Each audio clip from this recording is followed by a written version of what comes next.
What's up, Brian?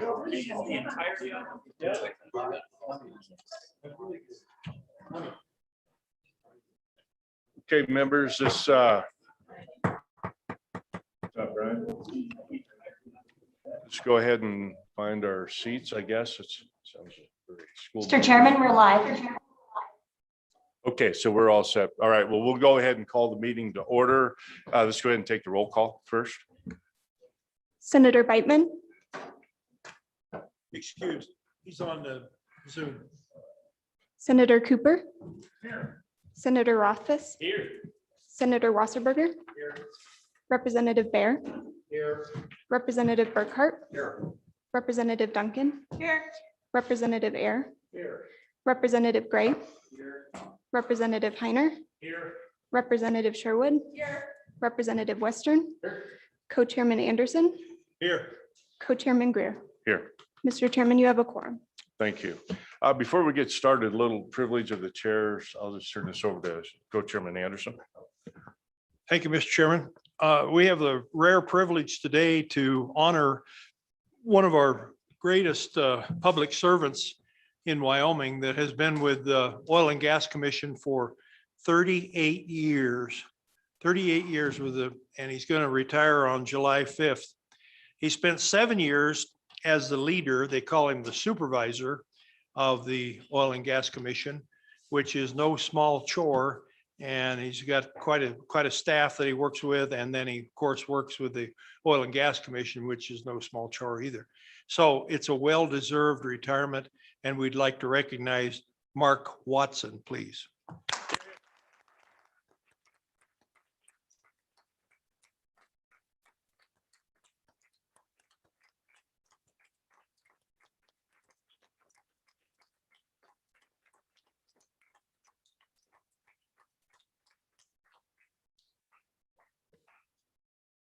Supervisor Watson, my only regret is we don't get to grill you over your definitions of pooling units this year, so.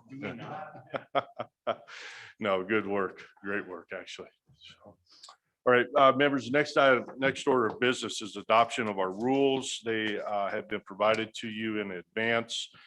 These are the rules that the co-chair and I have followed. They've been followed in the Minerals Committee for over 10 years. And basically the only deviation from them is that we operate as co-chairs and then we do everything as a joint committee on all votes. So I would accept a motion to. Move adoption of the rules. Second. Been moved by Senator Rothfuss, seconded by Representative Burkhart. Any discussion? Seeing none, all those. Yeah, Mr. Chairman. Representative Gray. Thank you, Mr. Chairman. So I will be voting no on this. I, usually talk about this at the beginning of the interim on every committee I'm on. I do believe that on sponsorship of bills that we should be voting separately, each chamber for a majority vote. And I think it's in line with bicameralism. So I'm going to be voting no on this. I think that this is a practice that needs to change. And so I think that each chamber should be voting separately. And actually, I think it should be on amendments too, but it's been a long running debate in the legislature. And I always try to note it at the start, and I'll be voting no. Thank you. Okay. Any further discussion? Question being called. All those in favor say aye. Aye. Opposed? No. Okay, the rules are adopted. Next item of business for us then is really one of our number one priorities. One of our goals is to hear from the Wyoming Business Council. It was something that we had hoped to do last year. Programmatic review, their vision, suggested changes, some good input from this. This is a great makeup of this committee to try to help move us forward with economic development. We dedicated this whole morning to it. We're willing to dedicate more time in our future meetings. And so with that, I'll go ahead and ask Josh Durrell and his team to please come on up. Again, introduce yourself and we'll follow our formalities and hopefully have a great discussion. And I hope you're here, and I'll just use the term to dazzle us.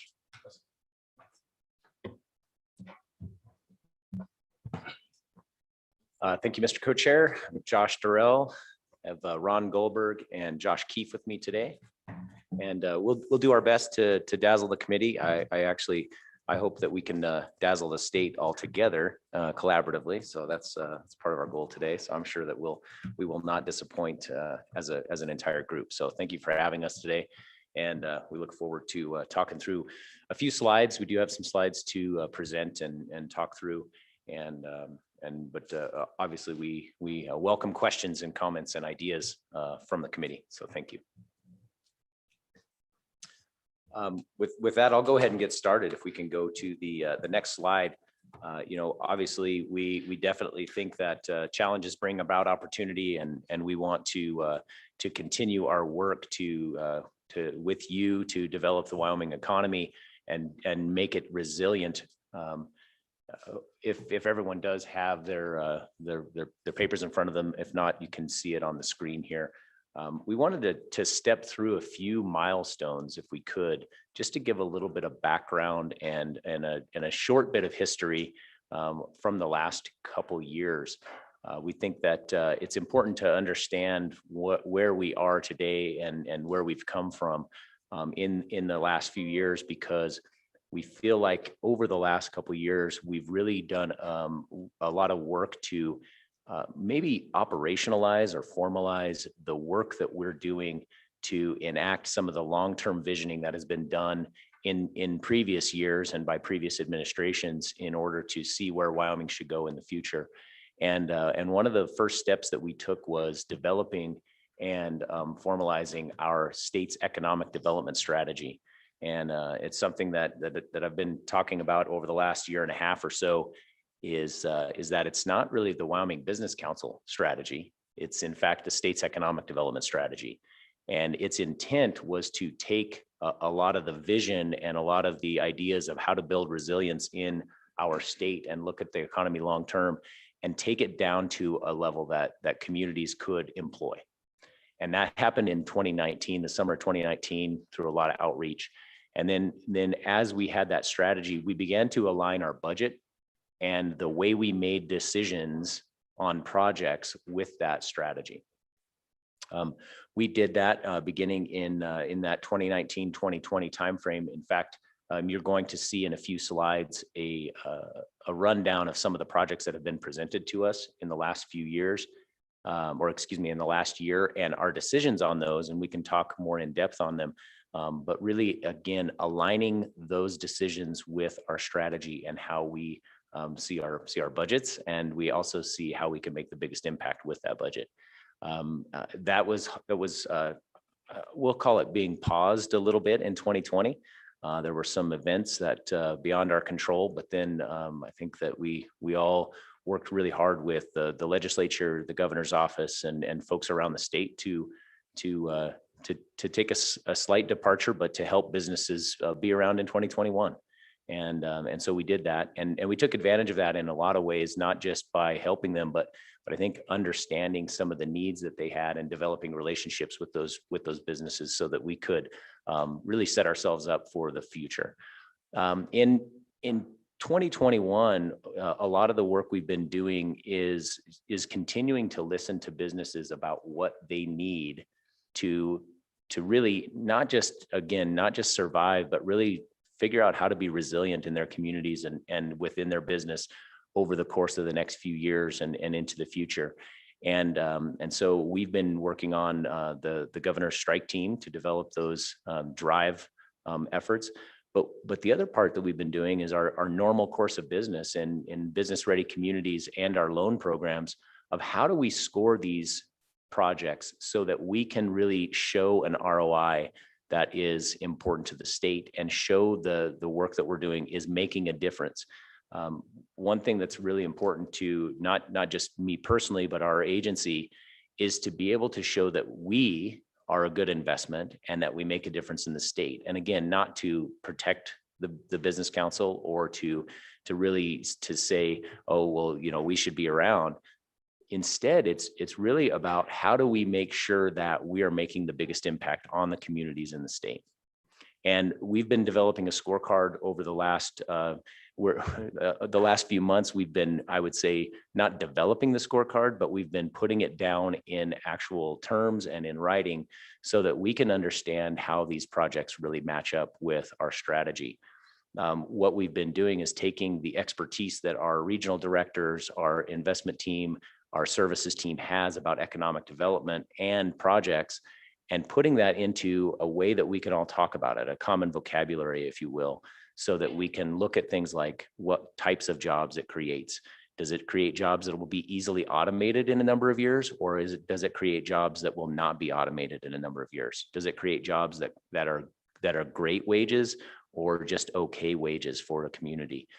Do those businesses and those employers really fit into the economy, the local economy, and the planning that community is doing? Or is it a bit of a lark or something that's a departure?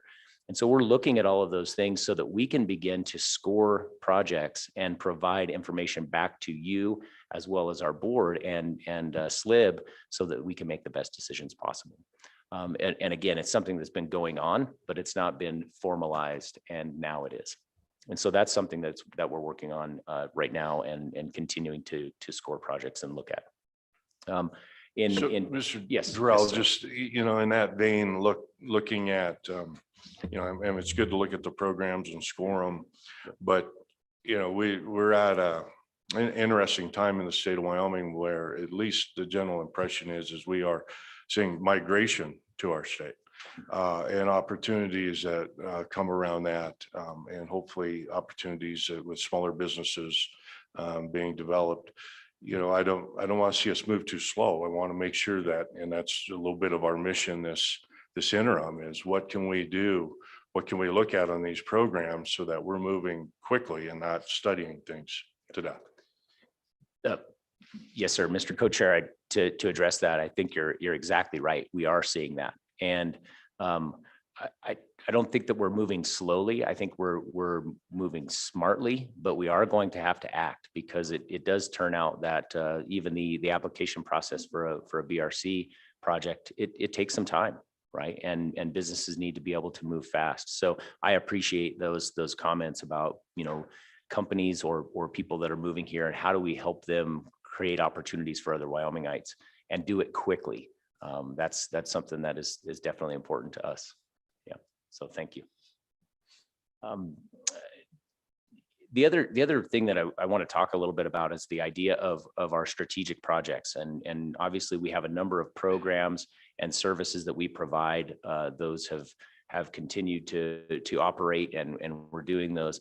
But we also want to make sure that we're looking at the strategy and how do we enact it so that as new things like the ARPA funds come available, and as new programs are worked and developed for us and with us, how do we enact those as quickly as possible? And I think this goes to Co-Chair Greer's comments about being fast and making sure that we're doing things at a speed. I think we've said the speed of business before, although that can be a little bit misleading, because I know that the speed of government is actually not slow. It's pretty fast and furious, as all of you know. It happens. It actually does happen pretty quickly. And so, but at the speed of businesses and at the speed that our communities need to move. And so we've been working in 3 different areas. And I think this is important for all of us to understand, is we've been working with our investments team to develop that investment thesis, platform, and way that we score projects, and that way that we can help people through that process as fast as possible. The other areas that we've been looking at are services. How do we provide services to businesses that are maybe non-funding mechanisms? Because it turns out that not all businesses need funding all the time. What they need is help navigating some of the regulatory environment. They need help with how do they set themselves up? How do they pivot into new areas? How do they take advantage of those new opportunities that we know are out there and that they need to take advantage of to be resilient in the future? And so that services component is just how do we provide the services that our businesses need? And then finally, another area is in communication and leadership. And we know that it is sometimes difficult for a business to be able to know what's next and to know what services we offer as a state. It turns out that we offer a lot of services as a state that are important to businesses. And sometimes people say, well, gosh, I didn't even know that these existed. And I, for one, would like it to be the opposite, that they know what exists and they can ask for new ones if they need them. And so that's another area that we're really focused on. because we do have a number of great programs and we need to be able to utilize those fully, and businesses need to know that. In some meetings yesterday with businesses across Casper, we heard just that people were saying, hey, I'm looking to expand, I'm looking to grow. I didn't really know where to turn. I didn't know that there were these services, and I ran into some brick walls, and I took that to heart to mean that we've got to do a better job of making sure that people know what we have available, but also what is available at a local level, and providing that local control and local ability and capacity is incredibly important. So next, yes, sir. Yeah, Mr. Durrell, over 10 years and just even my personal experience, what we see is obviously the first hurdle is to a good idea to getting it done is capital. So we've always looked at that component of it, but the next biggest hurdle, and maybe sometimes it is the number one hurdle in Wyoming, is workforce. So where's that fit in as you're giving us this overview? Yeah, thank you, Mr. Co-Chair. And I agree. Workforce. Well, there are three things that we hear about a lot. One of those is, the first one is capital, right? Access to capital is a huge thing, and folks don't necessarily want state or federal funds. I mean, sure, that's an important component of it, but people want access to capital across the state, and so there is capital in this state. There are investors who want to see Wyoming companies grow and succeed, and that private money is something we want to be able to leverage. So you're absolutely right about that one. The next questions that we usually get are twofold: workforce and housing, and we hear about those a lot. And I think that we're working with and trying to develop ways to do that through our work with Department of Workforce Services. I think the community colleges, I've been traveling around to a number of community colleges this last few weeks with the governor and UW President Ed Seidel, to try to understand how do the community colleges plug into that, and it's part of the Wyoming Innovation Network is how do we plug into that? How do they address the local needs, and how do they address things that are going to go on in the future? What I've seen so far is that those are I don't know if they're hidden gems. They were to me, but they're hidden gems in our state of developing workforce. I think that I know that Ron Goldberg here was at a conference earlier this week as well, talking about the profile of a high school graduate and what does that look like for the state. I think those are important things. Now, those are important components. They're not squarely in our boat, but they are something that we understand that we have to consider and that we have to work with others. And you'll see in a moment the number of groups that we work with to do that. But it's an important component for sure. And I ask that question because, when you talk about communication and services and your outreach, is to make sure that that's being developed properly, that, someone's probably looking for workforce, and if they turn to a CDO or to the business council, that we've got that aligned so you can be helpful, because it doesn't require an appropriation. That requires people connecting. Yeah, Mr. Co-Chair, that's a really good point. And that whole idea of connection and the network effect of knowing how to help people and who can help people and who really does that the best is critical. And that does fall into that communication and leadership. I do also believe that there is a lot of concern by our workforce, as we talked with people, and we'll show it more later. But there's a lot of concern in our workforce about what they'll do in the next few years, and how will we'll call it the changing economy of Wyoming, how will it affect them, and how will they be prepared for it? So it's something we're listening to. It's something that we're working with partners on. We will likely help out or have asks around that, because it does impact them. So how do they get retrained? We're hopeful that a number of the programs or what we can develop with the ARPA funds can help some of that and utilize some of those funds to do it. But it's definitely something that we are hearing, not just hypothesizing about, but we're hearing from the members of our communities. Thank you. Next slide, please.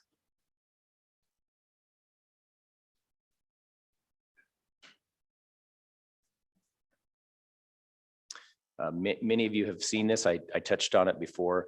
The state's economic development strategy is one that, again, as we travel the state and we hear from communities and businesses, it definitely seems to fit, and it works pretty well. Now, one of the things that we've been noticing is that it's in some ways some people go, well, gosh, that seems pretty obvious, right? And other folks say it seems like it's a little bit of a bridge too far. How do I take care of our core industries and leverage those to activate new sectors? And so what we've been working on is trying to understand how we can make that bridge a little closer.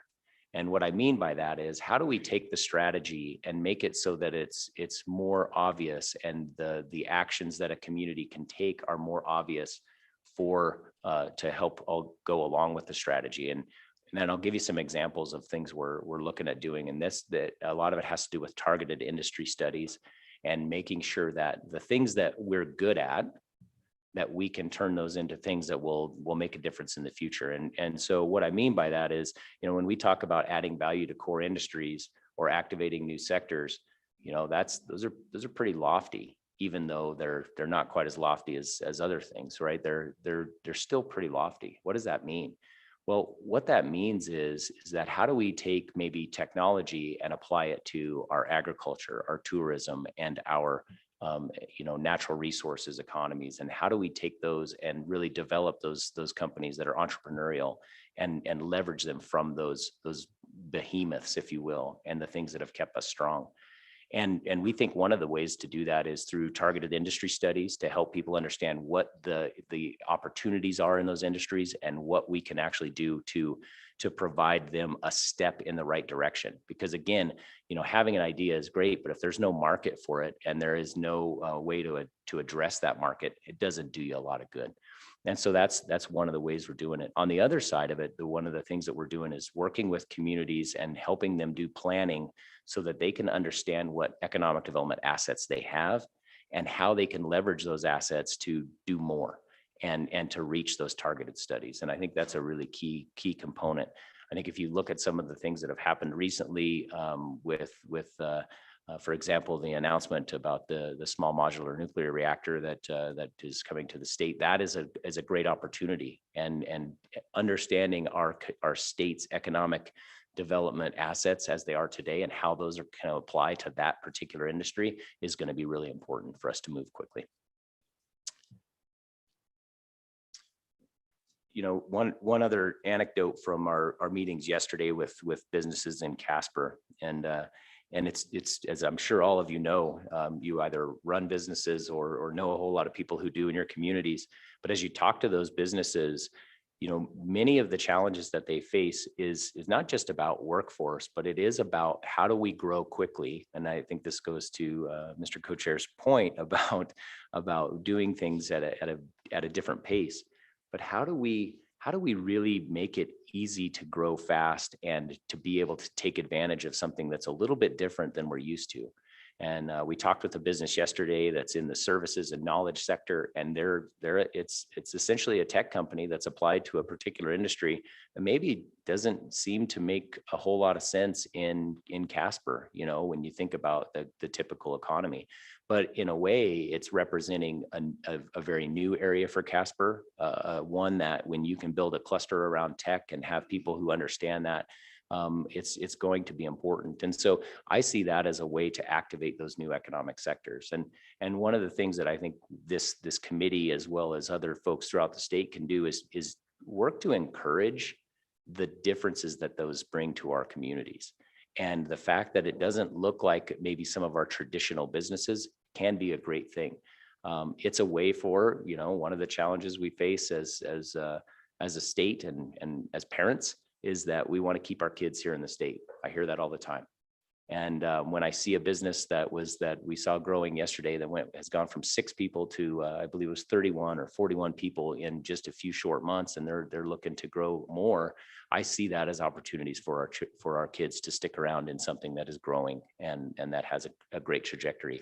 And so I think that's one of the asks that I'll have of not just this committee, but of folks that when we travel the state, is to embrace those, to show those off and to help them know that we do appreciate what they do for our communities. They happen to be the ones that said, I'm not sure, we didn't know where to go to get the services. You know, we love Casper, we love Wyoming, we want to be here, but I wasn't sure where to go to get help.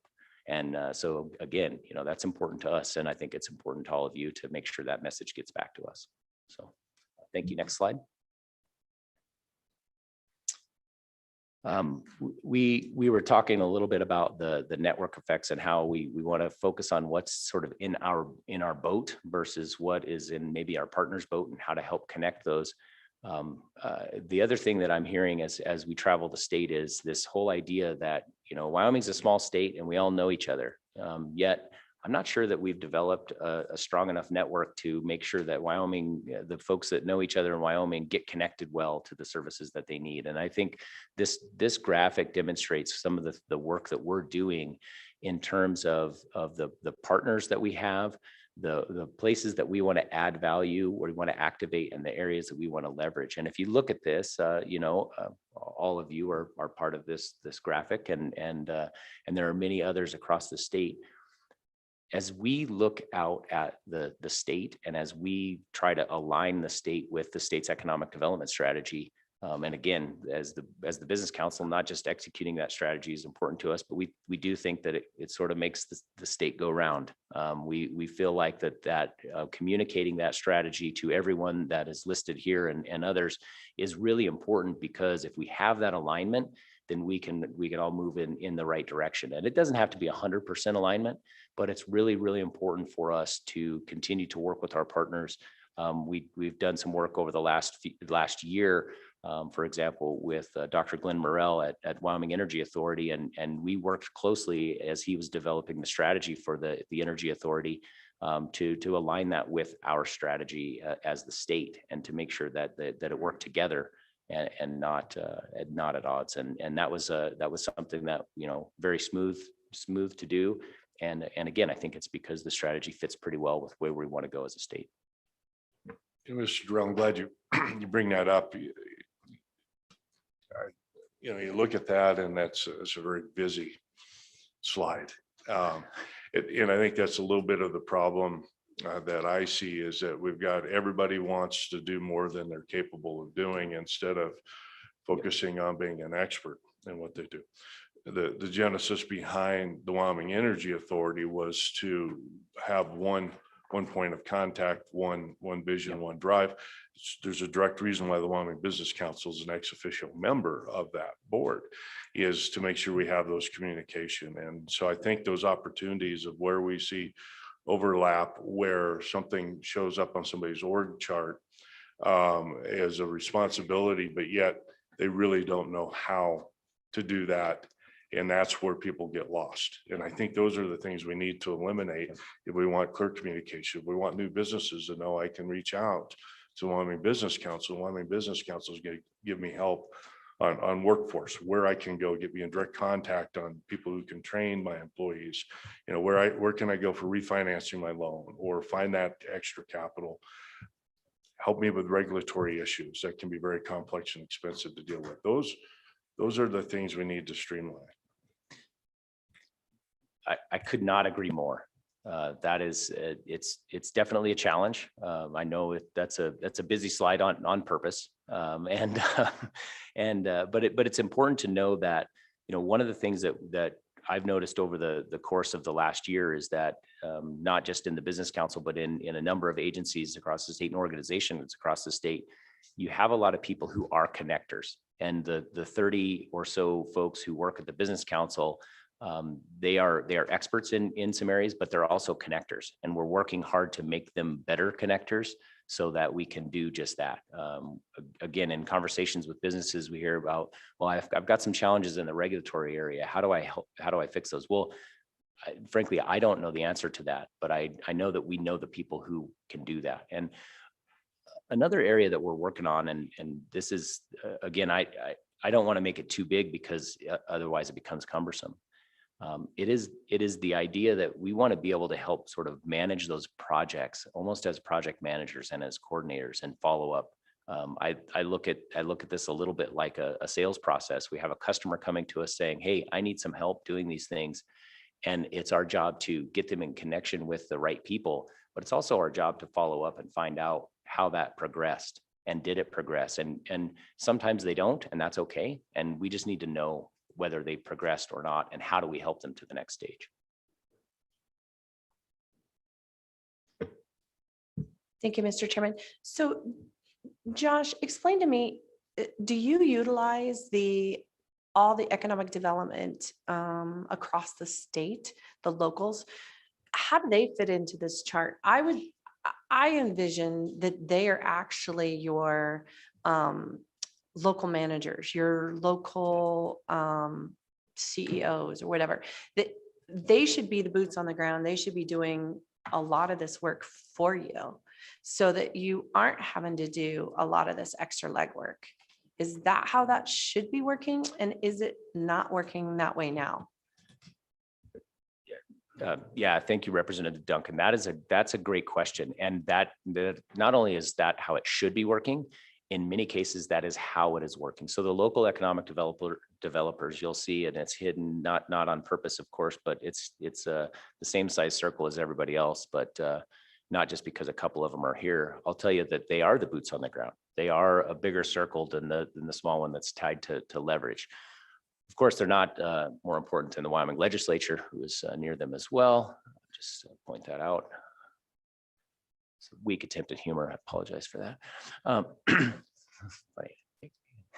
But the local economic developers across the state are absolutely the folks that we rely on to execute the strategy. When you have a team of 33 people to do this work, you absolutely want to leverage the hundreds of people across the state. That's an area where we want to help build capacity. I think we also want to, and we've had great luck with this, utilize mentorship across those economic development organizations through things like WIDA. And we have a number of economic developers who really they don't just care about their own local economy, they care about the state's economy. And we've been able to leverage them to help other communities that maybe don't have the capacity or experience that they have. We do have some excellent economic developers across the state that work at a local level. And we also have a number of citizens who care about economic development that don't have a title of economic developer. And so leveraging all of those, like, as you said, boots on the ground, that's a big part of our strategy. And I think we open up almost every discussion with them as, here's what the strategy looks like. Here's how you plug into it. Here's how you can help. And then they turn to us and say, here's how we're helping. Here's what we need from you. And so that communication back. I think without the local economic developers, we would not be able to make it as far as we are. There's no way. So great point.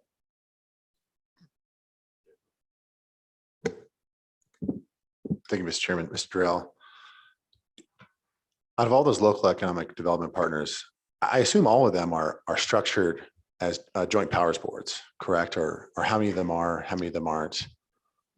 And obviously in Sheridan, we have CETA, which is structured as a joint powers board, but out of all of them, how are most of them structured? Representative Western, thank you.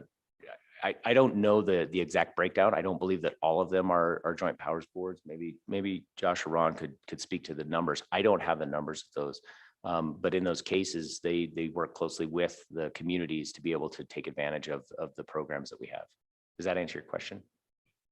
Okay. Thank you. But again, I think Mr. Chairman, your thoughts about making this very busy slide as fast as possible and as easy as possible to navigate, that's a huge piece for us. So thank you. Next slide, please. Representative Gray, go ahead. Thank you, Mr. Chairman. Mr. Durrell, have you done an analysis on how many jobs will be lost on this nuclear deal? Because you mentioned that earlier. And I think there's no way that net there will be a job creation there.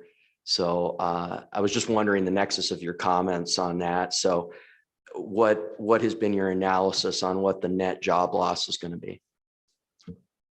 Go ahead. Representative Gray, I assume you're saying what is the net job loss, and correct me if I'm wrong, the net job loss of replacing in their case, a coal-fired power plant with a small modular nuclear reactor, and what will the net effect be in terms of employment in that community? Is that the question? Thank you, Mr. Chairman. The direct net job loss, I mean, there are individuals employed by the coal-fired power plant in my district, in East Casper, many. So, I mean, I'm asking the total net job loss directly from that project. Representative Gray, we have not done that analysis to give you a number for that. I think it's a little too early to tell what that will mean when you think about the entire project and what that's going to look like. We are working closely with Rocky Mountain Power and TerraPower to understand what not just the needs of that going forward are going to be, but also what are the needs of that essentially industry, and how can Wyoming take advantage of them? So that's a great question. I think it's an important one. We can get you more information as it develops, but as of right now, I can tell you what I could probably dig up what the net job loss is going to be, or the job loss is going to be in those communities as those power plants shut down. I think Pacific Corp's already done that work, so that's available. Does that help? Thank you. Thank you, Mr. Chairman. So why would it make sense for the state to sanction a situation where, you know, they're going to sort of politically, right? They're going to close a coal-fired power plant and replace it with something that net is going to be a job loss for the state. I mean, to me, that makes no sense. That's why I voted against the vehicle that was brought in 2020, one of the reasons. And anyway, I guess it's more of a comment, but you mentioned that earlier, and I think that, you know, I don't agree with your characterization earlier, respectfully, and I don't think it makes sense to, when you have a net job loss, to say that that's in any way a positive. But thank you. Representative Gray, thank you for your comments. So here are a few highlights over the last few years. I don't think we need to spend a ton of time on this because, you know, frankly, I think that we're here to collaborate and work on some of the problems that we're facing, not to pat ourselves on the back too much about our highlights, but included that as part of the material so that you have them.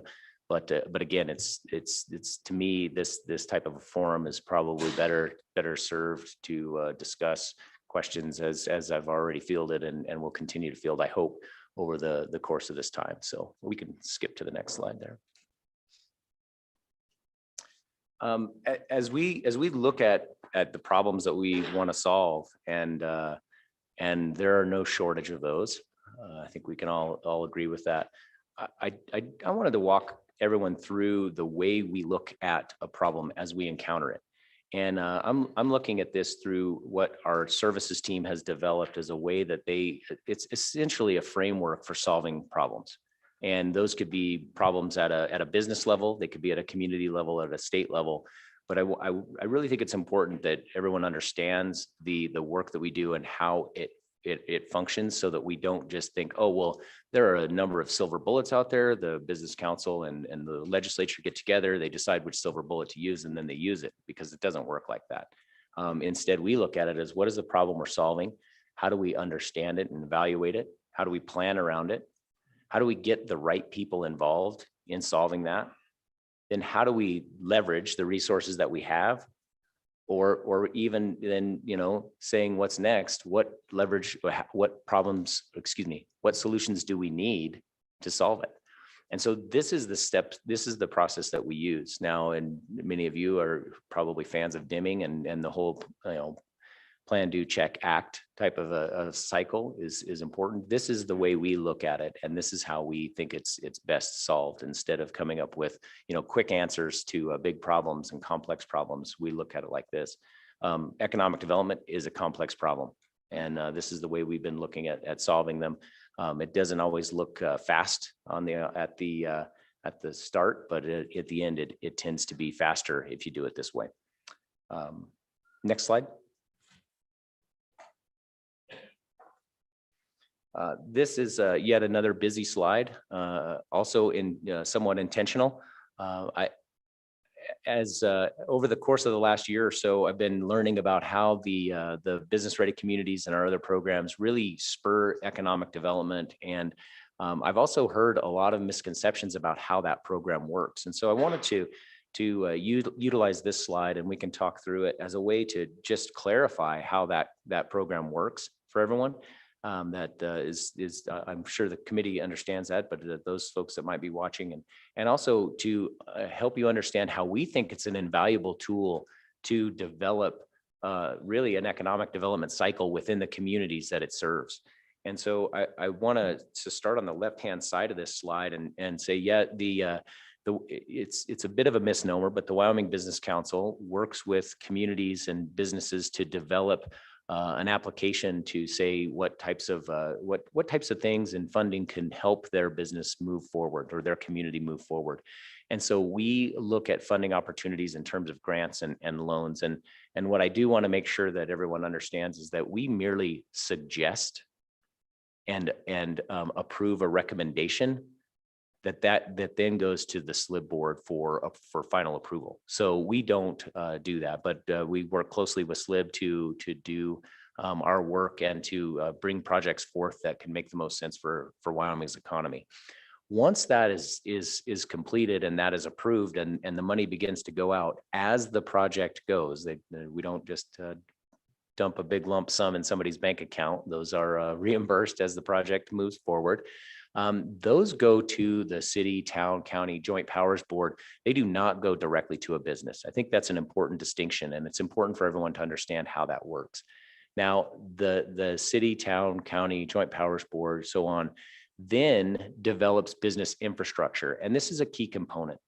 This right now is developed in a way that our legislation is developed to only fund infrastructure. And really it is about that physical either building or infrastructure that makes that building possible, so that ultimately the community has an asset that they can use for further economic development. And that's something that we do today, and develop that many business parks, many buildings, many a lot of the infrastructure that's required to be able to serve a business or a community has been developed in that way. And then that infrastructure is then essentially it is an asset of that town or county or city, and then they can utilize it to essentially put a business in that, and then they recoup money from that business in terms of lease payments or whatever, and that money comes back to that city. Now, the beautiful thing about that is that money needs to be used for economic development. And in some cases, that money comes back directly to the state, either in revenue recapture or in loan payments, so that some of that money then comes back to refund the Business Ready Communities program. Now, the part that I want to make sure that everyone understands is that we don't fund businesses directly with this program. And we also want to develop a cycle in which the community can then utilize those economic development funds to spur their own growth and their own economic development. And really what we're trying to do is provide a model and a seed fund that says, this is how you do it. And many communities are fantastic at this. They do a great job of developing their own economies and utilizing their own funds after that seed fund to develop. I'm going to pause here for just a moment to just make sure that everyone, if there are any questions on this, that I can answer them. Mr. Chairman. Go ahead, Mr. Co-Chair. Then we'll Mr. get you, Chairman. Senator Cooper. Thank you. Chairman Co-Chair. goes first. Go ahead. Oh, okay, Go ahead. Go ahead, Senator Cooper. Thank you, Mr. Chairman. When the application is developed for this, is it the city, county? Can a state agency do that? For example, parks? That's a great question, Senator Cooper. Thanks for asking it. I believe it is a city, town, county, joint powers board. We did have one from a community college the last time, but I don't know if another state agency can. And if they can, those don't tend to make it very far because I think that there are other funding mechanisms from the state for them. So, but I don't know the exact answer to that. Josh? Mr. Chairman, Okay, so it sounds like it is only cities, towns, counties, joint powers boards who can apply for those. Senator Cooper. Mr. Chair, as a follow-up, I have a Zoom with you next week regarding Hot Springs State Park. The property in question is within the park and the infrastructure will be within the park. So is this something that, are we spinning the wheels here or it's the county reaching out, but all the property is within the state park. So I'm not sure how that would work. Is that something you could look into for us prior to Monday or Tuesday? Yes, sir. Senator Cooper, we'll make sure we look into that and make sure that it makes sense for the program before we spin our wheels. Okay, because that meeting is Tuesday, I think noonish. So thank you. Yes, sir. Thank you. I think we had Co-Chair Anderson. Yeah. Sorry. Thank you, Mr. Chairman. I'm looking at your sketches here. It looks like your dollars go back to the WBC, but I was thinking that the Business Ready Community grants and loans cycled back to them, not back to the WBC. Is there something that brings it back to WBC as opposed to circulating it with the locals? So there, Mr. Co-Chair, there are mechanisms for both. So we have what's called revenue recapture, which is a percentage of the proceeds of a sale that goes back, that can go back to the WBC and the BRC fund. And then there are, typically speaking, that's 25% or less usually that goes back to the state. And then, but most of that money stays in the community for further economic development. So those lines are probably not to scale. Let's just say that. Thank you. Thank you, Mr. Chairman. So a couple questions, Mr. Durrell. So on the BRC, we had a bill in the 2020 session that came out of management audit to increase the revenue recapture. There was a performance audit on Wyoming Business Council in 2016 that had that recommendation to increase the revenue recapture and had a series of recommendations on how to do that. It was to increase the percentage in line with the percentage of the total initial project costs that the state put in. And then there were a couple other things about what to do if there was a sale on the asset, which is one of the problems. If there's a sale on the asset, then it's not subject to revenue recapture. There's really great work done on that performance audit. Probably, I mean, there's 3 to 4 LSO staff, I believe, that worked on that over 3/4 of a year. It was probably 60% of their duties. I mean, it was probably 50 to 70 grand, I would say, of state funds that we spent on this audit. And nothing happened on it initially. In 2019, we did bring forward the bill to adopt those recommendations in statute. Luckily, we were able to get that in bill draft form in one of the post-audit performance reviews on that. There's a post-audit process. Anyway, it failed in Senate Minerals on a, I think, 2-3 vote. And I think that it's one of the things we could do here statutorily to improve on the Wyoming Business Council statute, which one thing in the presentation, I hope maybe we do it in the second meeting, is to review the statute itself. Because I think there are some issues there. So I wanted to get your reaction on the BRC program. I also have a follow-up on a different issue on BRC, but on revenue recapture, where we're at right now, because I think in rule, right, it's set in rule and it's a percentage. And I think it should be in line with the percentage of the total project, like that audit recommendation was. So what's your feeling on that reform and where we're at right now? Thank you. Yeah, thanks, Representative Gray. That's a great question. My feeling on that is I want to, and this was something that Representative Duncan brought up, I want to incentivize and develop our local economies to be able to take care of themselves. And I think that the percentage of the revenue recapture, most of that going back to them would do that and also provide that cycle to happen at a local level. Because what I think that does is it creates a catalyst to the system rather than overall management and maybe more involvement by the state than is necessary. So that would be my initial take on that. Thank you, Mr. Chairman.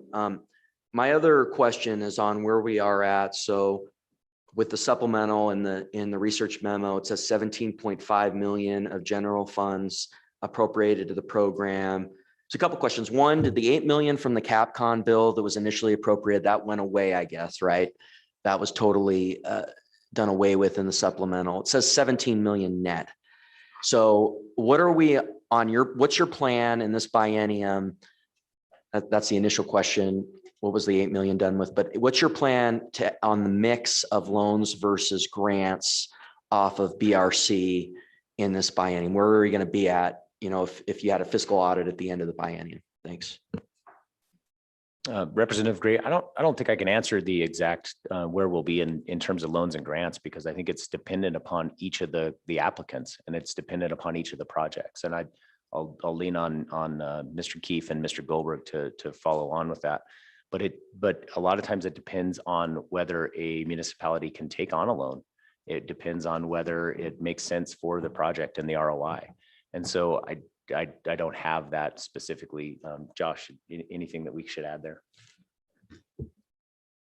Go ahead, Mr. introduce Co-Chair, yourself. You bet. Representative Gray. One other thing that Josh briefly touched on is in the breakdown between the grants and the loans for a project, we have sometimes counsel for local municipalities or the county that say, we're not taking on debt and we're not going to assign a debt instrument to a future administration to take on.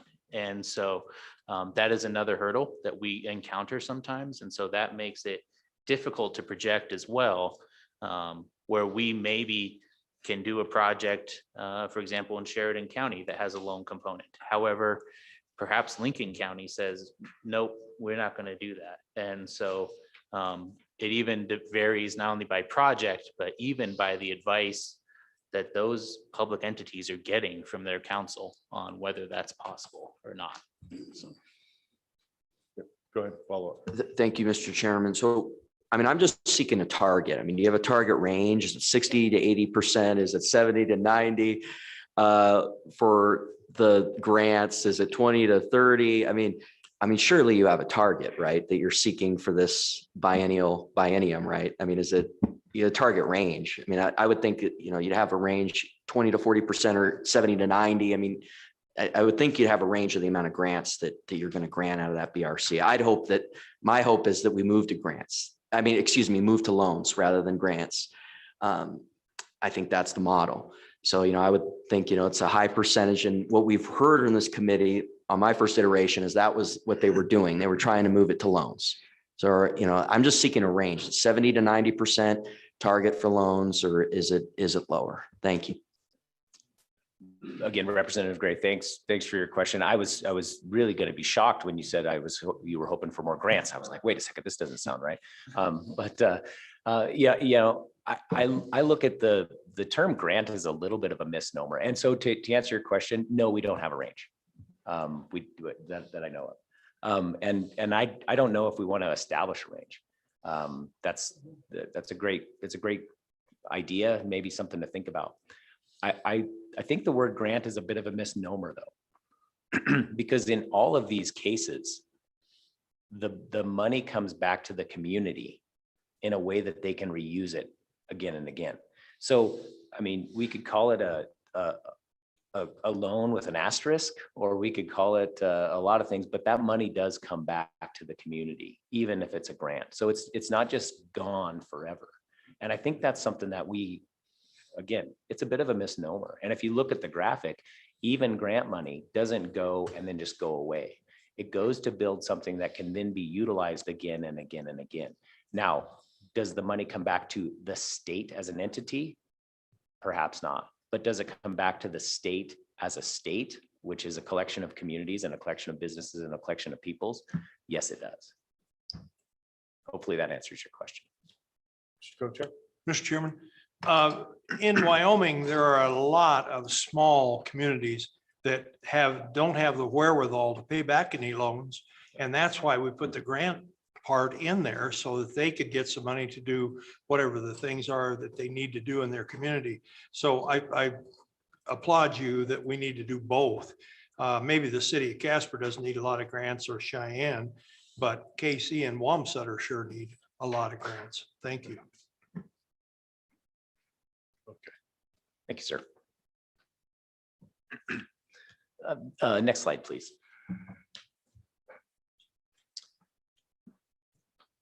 So for those of you who have the papers in front of you, you can see this. For those in the audience here, probably cannot. But ultimately, this is a list of projects that have been considered over the, I believe it's the last year, by the Business Council, and our recommendations to SLIB as to fund that project or not. And one of the things that you'll notice, and this is something I had a conversation with a gentleman last night about, there was a thought that every project that came in front of the Business Council was funded. And that's not the case. I think there's some data that says that it's not. And that we need to be making good decisions based on the ROI of that project and what it's really going to do to the economic development in that community or in the state, and make sure that it's based on those good principles, which tie in with the scorecard. But I think it's important to know that, some of the first things that we did as I came aboard is we looked at projects with a lot more scrutiny.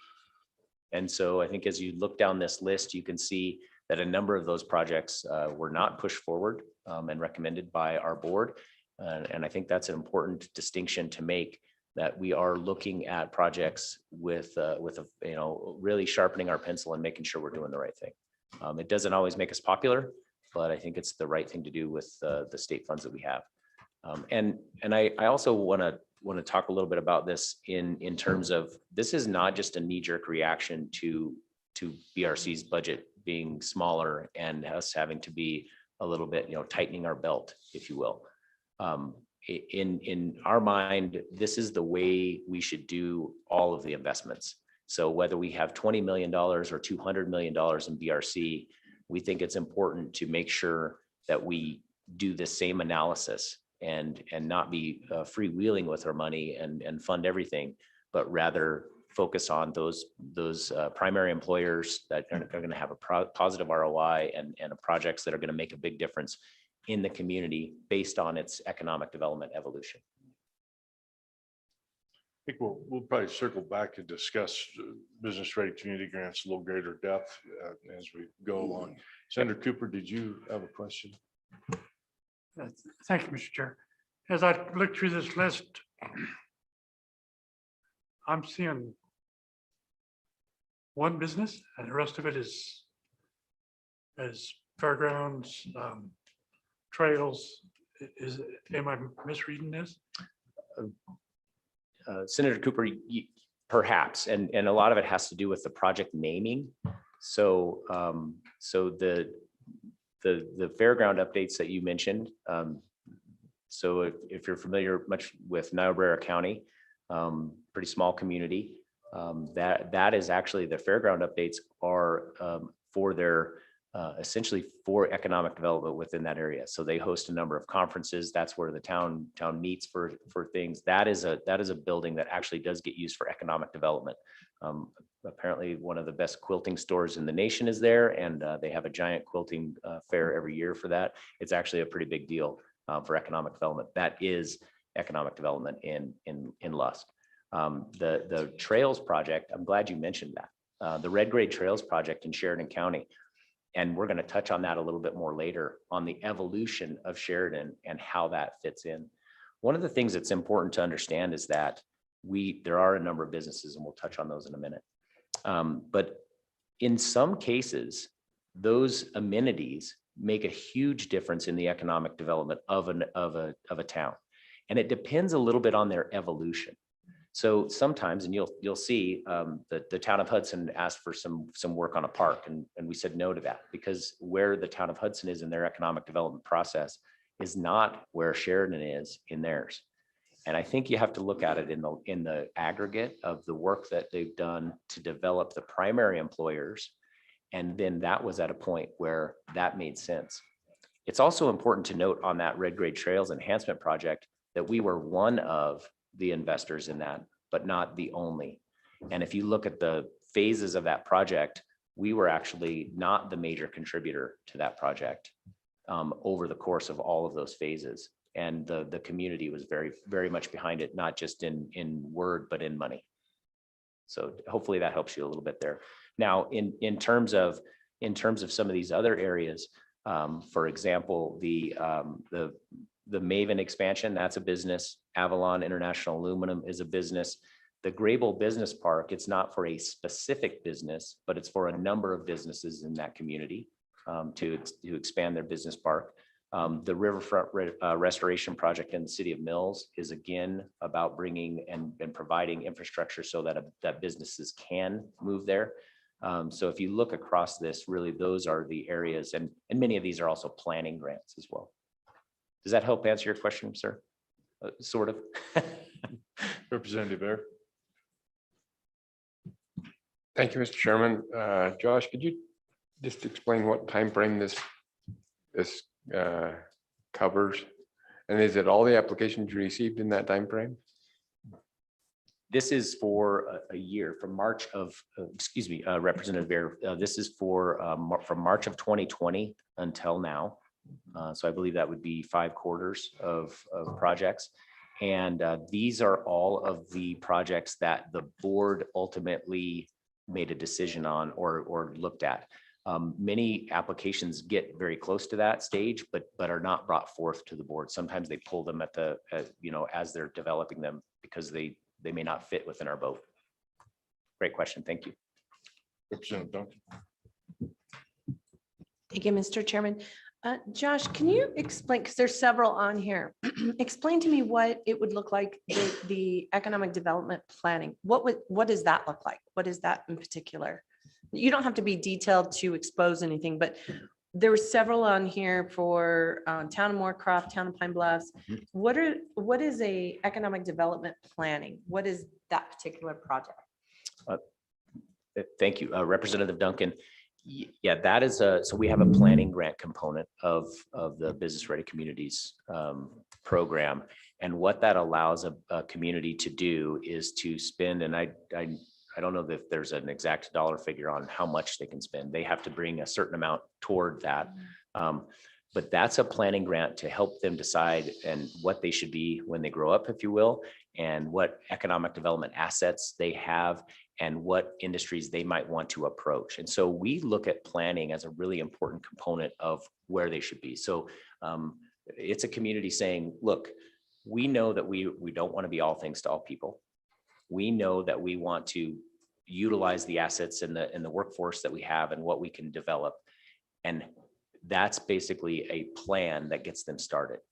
It's also something that's important to us as we look at the next applications that might come down the pike. So as a city or a county comes to us and says, hey, we want to do this project, one of the first questions is, how does it fit within your plan? How does it make a difference for you in the long-term planning? And if they say, well, we don't have any long-term plans, well, that's something that we want them to strongly consider. So that's what those projects are. Quick follow-up. Go ahead. Thank you, Mr. Chairman. So I'm assuming these small, because these are smaller communities, they don't have an economic development in their communities, do they? So are they more likely to come straight to you because they don't, most of these communities are going to go through their local economic development. And then if there's a bigger project, then those bigger projects then go from their local economic development through you versus these smaller communities. I'm guessing they don't have that, as we said earlier, boots on the ground, that organized organization. So they're going to go directly to you. And that's how you're going to help them organize, be that organization and get them organized and get them planned and things like that. Is that how that works? Yeah, Mr. Co-Chair, Representative Duncan, that in a lot of ways is how it works. Now, what I will say is that those those towns tend to have people who wear multiple hats. And so sometimes that person has a number of roles within the community, and economic development is one of them. That is a role that's filled a lot of times by the town clerk or a person who works for the municipality. But they work with us directly in those cases. They don't always have a well-defined economic development organization, but they do have somebody who fills that role.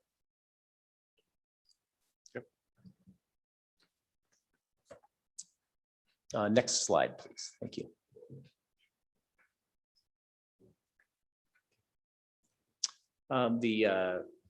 This is a project I thought we would share. This is some work that's being done in the southwest corner of the state in Evanston. Actually, in 2020, Evanston had a couple of companies move in, and one without any state funding, and it was something that they wanted to move to Wyoming for not just lifestyle reasons, but I would say ideological reasons, and they wanted to be in a place that fit better with what their culture was of their company, and it's a manufacturing company in a very technical manufacturer in somewhat medical, somewhat military types of things. And then this particular one, we had a hand in helping them fund their work in Wyoming. Avalon is a company that makes aluminum door frames and window frames, and they're looking to move from Oregon to Wyoming. It was a really, I think, a good find. I think there was a lot of work that was being done in that corner of the state to bring them in. And as we talked with the principals of the company, they definitely fit with what we think is a good company in Wyoming, fits the strategy well, fits the area well, and can help replace some of those jobs that may be lost over the next few years as that area perhaps changes from natural resources to something else. And this was a great one because as we talked with the principals, one of the things we said is, look, sometimes these manufacturing jobs are not the best jobs on the planet. They don't always have the highest wages. They don't always have they're not always as attractive to the workforce that we have in Wyoming, who are used to making a great wage and working hard for it, but making a good wage. And one of the things that the principals said to us, which resonated a lot, was this whole idea of, well, we tried that whole game of paying people as little as possible. And what we found is that we spent a lot of time hiring new people, and we didn't always get the work product that we wanted. And they said, we stopped playing that game. And instead, we're looking at jobs that pay good wages, that get people who want to have a career with us and want to stick around for a number of years. And so this is a project I think is a good success. You can see by the wages, it's something that's comparable to some of the jobs in natural resources and can represent a career for a number of people there. And I think the other thing that we also look at is that, maybe to some states, 60 jobs isn't a big deal, but in a community in Wyoming, it is a big deal, and it can make a big difference. And it helps us grow at a pace that is reasonable for us. And so I think this is one that we should applaud. Good. Mr. Co-Chair. Mr. Chairman, I'm impressed that they could fill 60 jobs. Where did those guys come from? Are they coming from other communities, or was there a good base there in Evanston? Mr. Co-Chair, Mr. Co-Chair, that's a good question, and it actually comes from not just in Evanston, but the surrounding communities as well. Yeah. Mr. Chair. Yeah, Representative Heiner. Thank you, Mr. Co-Chair. Director Durrell, this is a great story with Avalon, kind of a poster child. What did it cost the state to bring in those 60 jobs, or this relocation of this company? How much did the state invest, and were there some additional tax incentives provided for them? So Representative Heiner, that's about, I think, about $5.7 million in terms of both grants and loans that we put together to do this. And so far, just so you know, this was approved back in, I believe, September. So, it hasn't been completed yet. Yeah, go ahead. So just rough numbers in my head, that's about $75,000 per job the state contributed for these jobs, and they're making roughly about 64,000. Is that typical numbers for us to spend that much money to?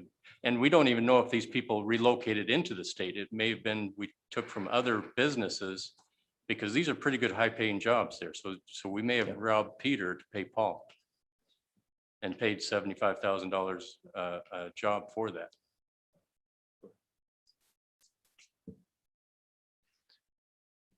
So Representative, that's probably pretty typical for the amount of jobs and the investment that we make.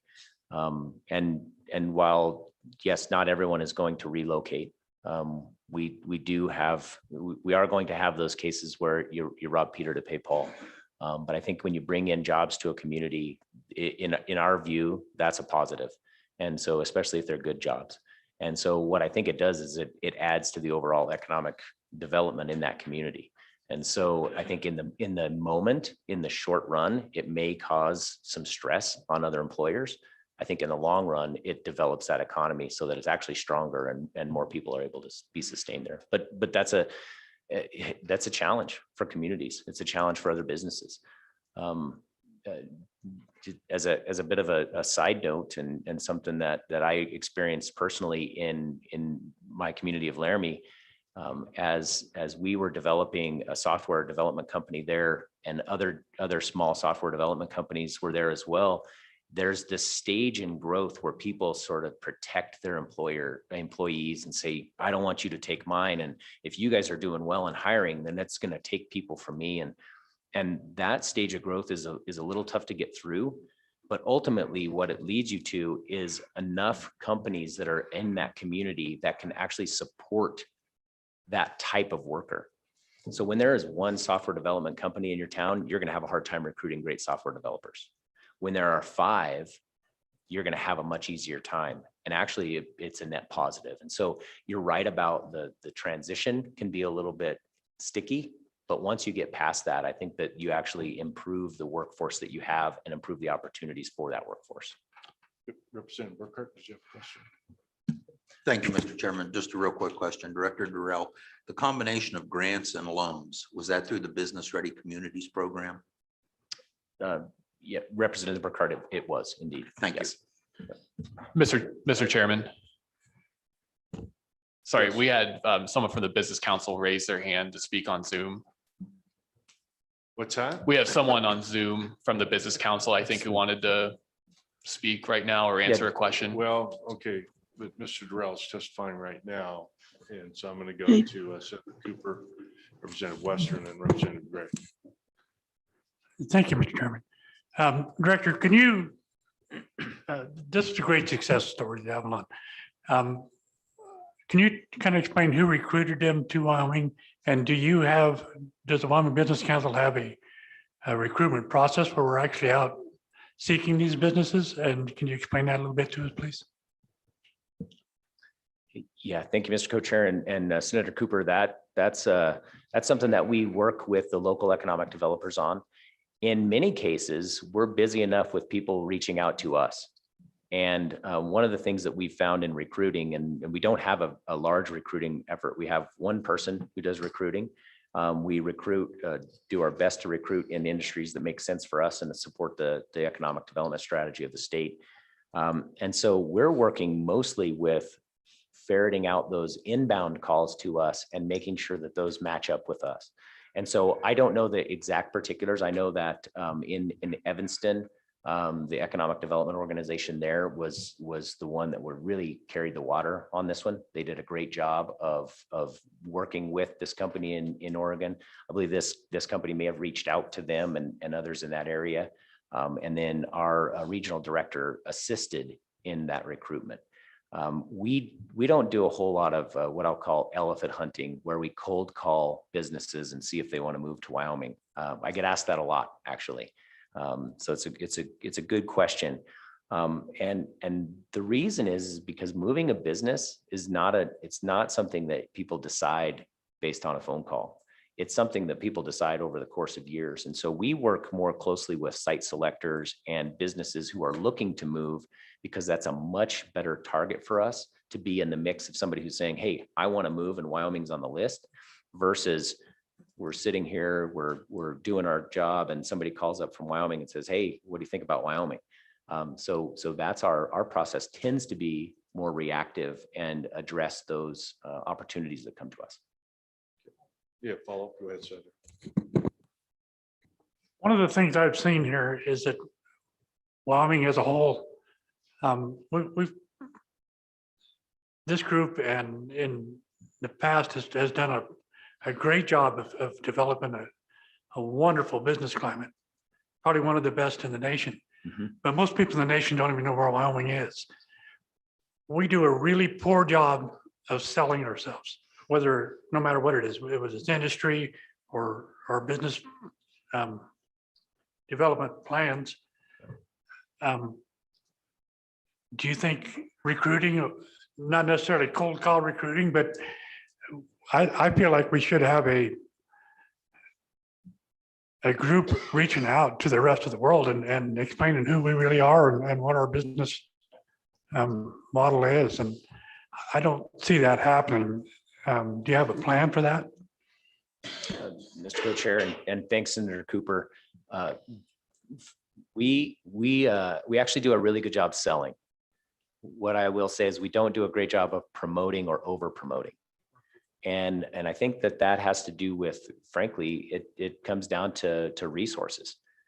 We do a great job of when we get recruits who are interested, and that does happen because of some level of promotion.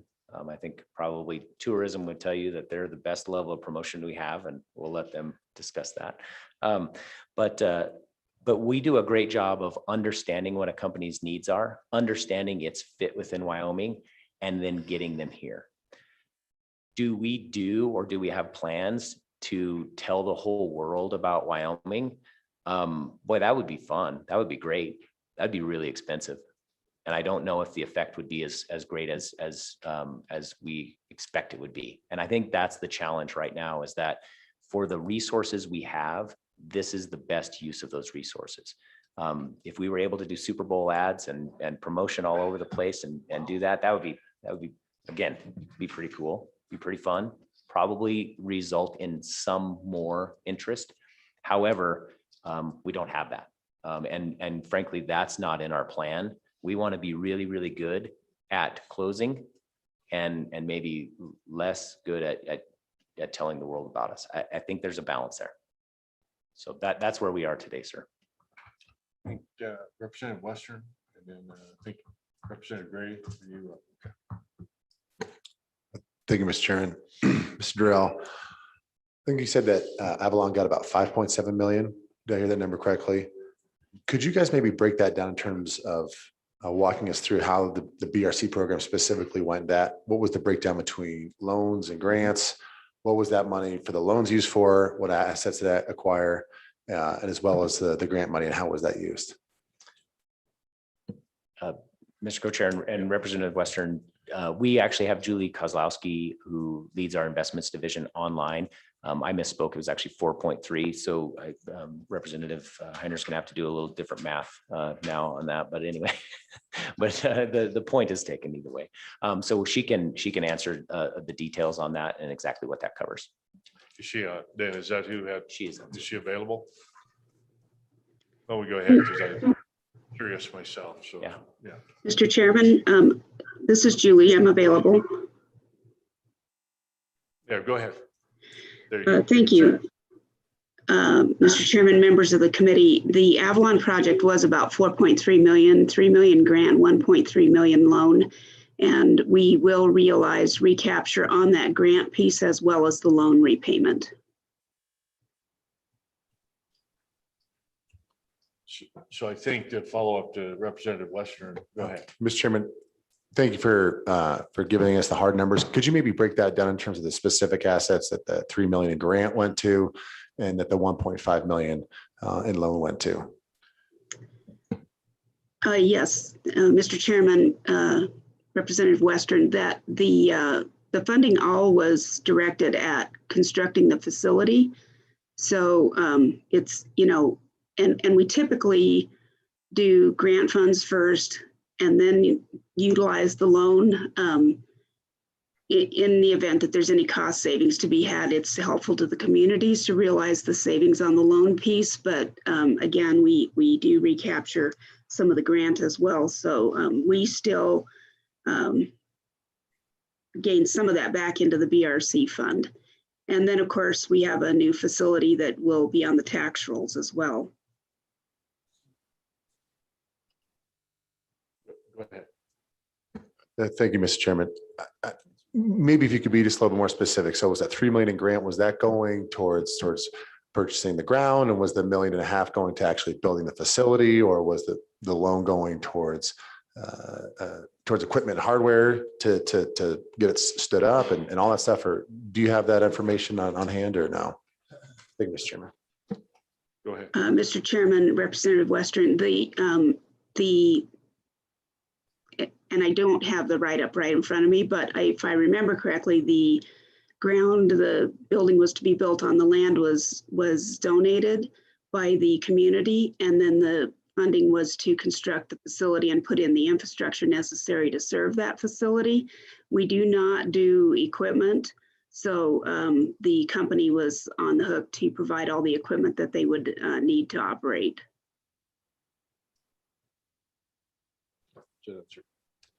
And then I guess I just want, and then I'll get to Representative Gray's question, but then I assume there's a long-term lease or lease with purchase or purchase option associated with that.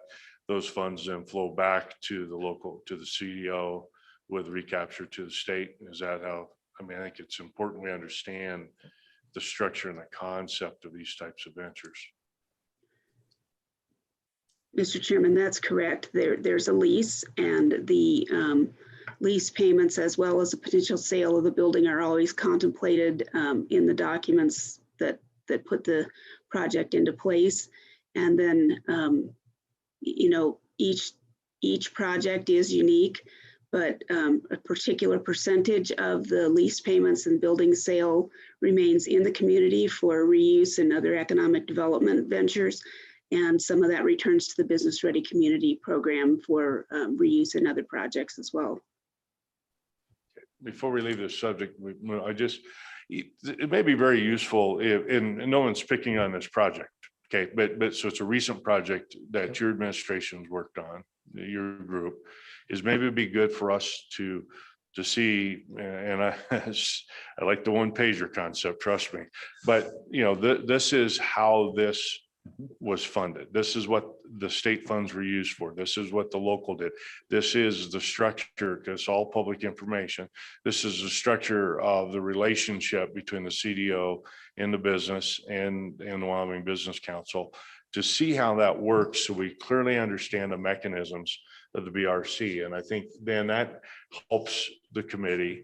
It also then can lead us to a discussion of what holes might exist in the BRC, and then what other discussions we have regarding, you know, if we recapture, because I have my own ideas on some of that recapture as well. I've been around that effort to try to reform that. So anyway, so sorry, Representative Gray, I kind of jumped in. But. Yep, thanks, Mr. Chairman. My original question was on the mix, and so, but I did, out of that came another question. So one thing I was hoping maybe you can describe, and possibly in the one pager, because I think you might have just described it, but written, I think I would understand it better. One of the things that the management audit, performance audit contemplated was that someone could sell one of these very quickly, and the ability for us to recapture it would go away on the loan and entirely from the grant. And so I think there are some safeties that are built in, but the level to which that I want to understand it. So I think one thing is the one pager, if it could also include the structure of the contract, I'd really appreciate that. So thank you. I think those are very good points. And some of our discussion and again, Wyoming, you know, I mean, we have Cheyenne, which is growing. Okay, we've got Casper, which is doing well despite being always in the middle of the extractive industry. And then you've got my community, which just plugs along. And so everything's a little bit different. And so what we see is, in my mind, and this is discussions I've had for years, is that amount that goes to the CDOs, as you gain momentum in your economic development plan, mature through that plan, start to have more of that infrastructure in place, the need for those funds to stay local are less than they are for a smaller community that is further down the curve. And it's very hard to describe, but it is a concept that I know, Senator Nicholas and I went through this at length and had something drafted, but let it go. So I think a good discussion while we're on this. So, yeah, Mr. Co-Chair. Mr. Chairman, we're talking a lot about what it costs the state to bring those jobs in. I think we looked at the grants were just about 50,000 per job. But what we're not talking about is the long-term effect, and that 64,480 brings into the community about 3,840,000 each year in payroll. And that's each year that's bringing that into that community. That's huge for that community. And that is a medium-sized Wyoming town, which is very small, but that's a lot of money going into that local economy. And it's every year going into there. We make a one-time payment, and every year that area in Southwest Wyoming brings in 3.8 million in payroll. Yes, sir. Thank you for your comment. So let's just go ahead and punch forward, because we're all going to want to break here before we move on to the next sort of segment. So we'll be back visiting ideas. Yes, sir. Thank you, Mr. Chairman. And I think the Representative Gray's points, as well as yours, something we can definitely put together, and a detailed analysis of that, and an executive summary for you, sir, and the details for Representative Gray. Absolutely. I like to say big picture, small words. Sounds good. Okay, if we could jump to the next slide. The next slide is something that we did touch on in previous sections a little bit with Senator Cooper's question about, I believe it was Senator Cooper asked about the Red Grade Trail system and some of the other projects that were community development. But this is important to note about the work that Sheridan has done to become an overnight success. That started back in probably 2007. So overnight successes in economic development, you generally take about 15 years, I think is the number. I think members of the audience could probably give you a much more exact answer than that in their communities. But ultimately what we're working on is a number of steps that come after that planning, and a number of things that really develop from in this case, utilizing those business, the business ready communities funds to develop a business park, fill that business park up, and then how do we utilize that to continue to help them grow really on their own. And I think we don't have to spend a lot of time here, but it's definitely a good evolution, and it's one that we should look at. I think it also speaks to the chairman's points about where cities are in their evolution and what tools do they need at that point. And how do we make sure that we can take care of communities like Worland as well as communities like Sheridan? I think it's important to note that. Yeah, Representative Burkhart. Thank you, Mr. Chairman. Director Durrell, and you don't need to give it to me now, but I think it'd be nice to have some sort of analysis of why these businesses have located to these communities. I think it's fantastic, don't get me wrong, but certain communities seem to attract numerous businesses where others go begging. So at some point, if you could give us a report, summary of why some of these companies are relocating to the locations they are. I think it's great Avalon went to Evanston, but again, you have Worland, you have Torrington, other places. So thank you. Yes, sir. Happy to do that. Thank you. Okay. I'm also, if I might take a moment to make a comment about this is going to make for an interesting discussion tonight if you all get together about why Rollins and Sheridan are different. Coming from Rollins, I know some of those answers. So, anyway. Right, thank you. Next slide, please.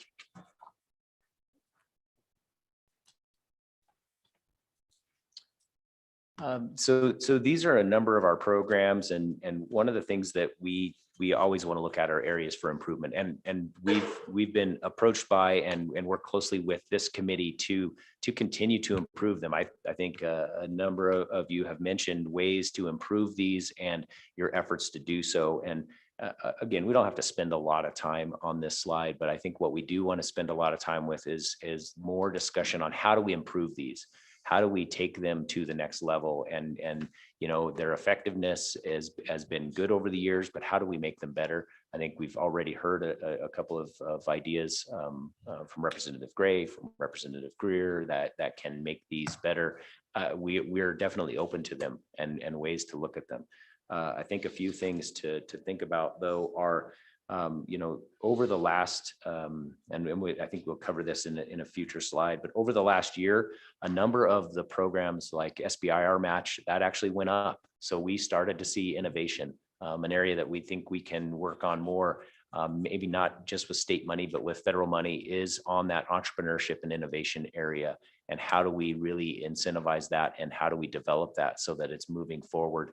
And that we're taking a company from one person with an idea to address a market to 5, 10, 20 people addressing that market. We're seeing some examples of that, and we want to be able to work on that. Whereas maybe the business ready communities is typically for a more established business, many times more of a relocation or an expansion.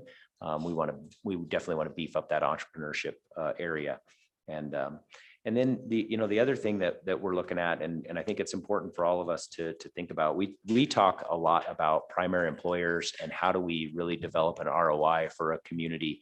But we also know that it's not just about that business park sitting on the edge of town, or it's not about that big building that has a bunch of people coming and going from it, and that's on the edge of town, maybe where you don't know what's going on. I think all of us can relate to the fact that Main Street is where we see the effects of the work that we do. And we want to be able to make that as efficient and as effective as possible as well. And so our Main Street program is something that we also look at. And how do we develop that? Or how do we create the things that will help develop that? Because I think we can all appreciate that you can get a feel for a community's pulse and their vibrancy by their downtown and by their Main Street. And again, it's something that we look at now. Is it where we concentrate a lot of our effort or a lot of our funds? Maybe not, but it is something that we think is important and we know makes a big difference in the communities that we live in. So, and to those folks that are relocating. Yeah, go ahead. Thank you. Yeah. Thank you, Mr. Chairman. So one of the things I think the slide brings out, and I think it was in the research memo too, is just the number of programs. And I think one of the things this committee could do, and obviously we're in our first meeting, but I'm a little concerned, I want to frame this around some statutory changes, is think about consolidating these and possibly even achieving a budget reduction off that. That would be nice. And trying to streamline this. I mean, I think there's marketing advantages. I think there's efficiency advantages from the standpoint of your agency. And so wanted to ask if you had any thoughts on that, because that was one thing I got off the research memo. I mean, it's a lot. I mean, actually pitching this, I think would be challenging. And I also think it's kind of inefficient. So what are your thoughts on that? Mr. Chairman and Representative Gray, yeah, fantastic point. And I think when you're looking inside the toolbox, which is what we all get to do, that's how it can look. But to the businesses and the communities and the customers, if you will, that we serve, we don't really necessarily talk in these details. We're not pitching the SBIR match to someone. We're listening to them and trying to understand what they need, and then going into our toolbox and bringing out the right tools. And I'll give you a silly analogy maybe. Recently, I had to have some plumbing work done. And what I knew is that I had a leaky pipe. Now, the plumber came in with a giant toolbox with all kinds of tools in it. I don't really care what they are. I just want the pipe fixed. And I think that's the way we look at these tools, is that actually we may be asking for additional tools or additional ways to solve the problems that our customers have. And so when you get to look into the toolbox and try to figure out what all of them are, that's where the expertise, I think, of the business council and the local economic developers comes in to use the right tool at the right time. So that's probably the way I see it, is a little bit different, in that we want to be able to have the tools as we assess someone's challenge to be able to address it. And these are great starts. Some of them have already been changed. I think we're going to talk about some of that in a bit. They're great starts, but they're not, that I don't know if they even address all of the problems that we see. So in terms of pitching them, I think we do need to get better at that still. But I think we'll probably be asking for some changes and some new tools to do that. So thank you, sir. More editorial from me, sorry, but I've seen over the years where a program kind of runs out its useful life, and then the idea was we'll reinvent the program, or we'll add on to the program so we can keep the funding source there. And so the concept of more flexibility to be able to move within constraints to what's needed at a given time is very attractive. However, it's not very attractive to legislators who want to draft the statute and control exactly where you're driving the bus. So there's this dynamic that we have to realize exists, and how do we work with that and do so and get the biggest bang for our buck, as we like to say. Yeah.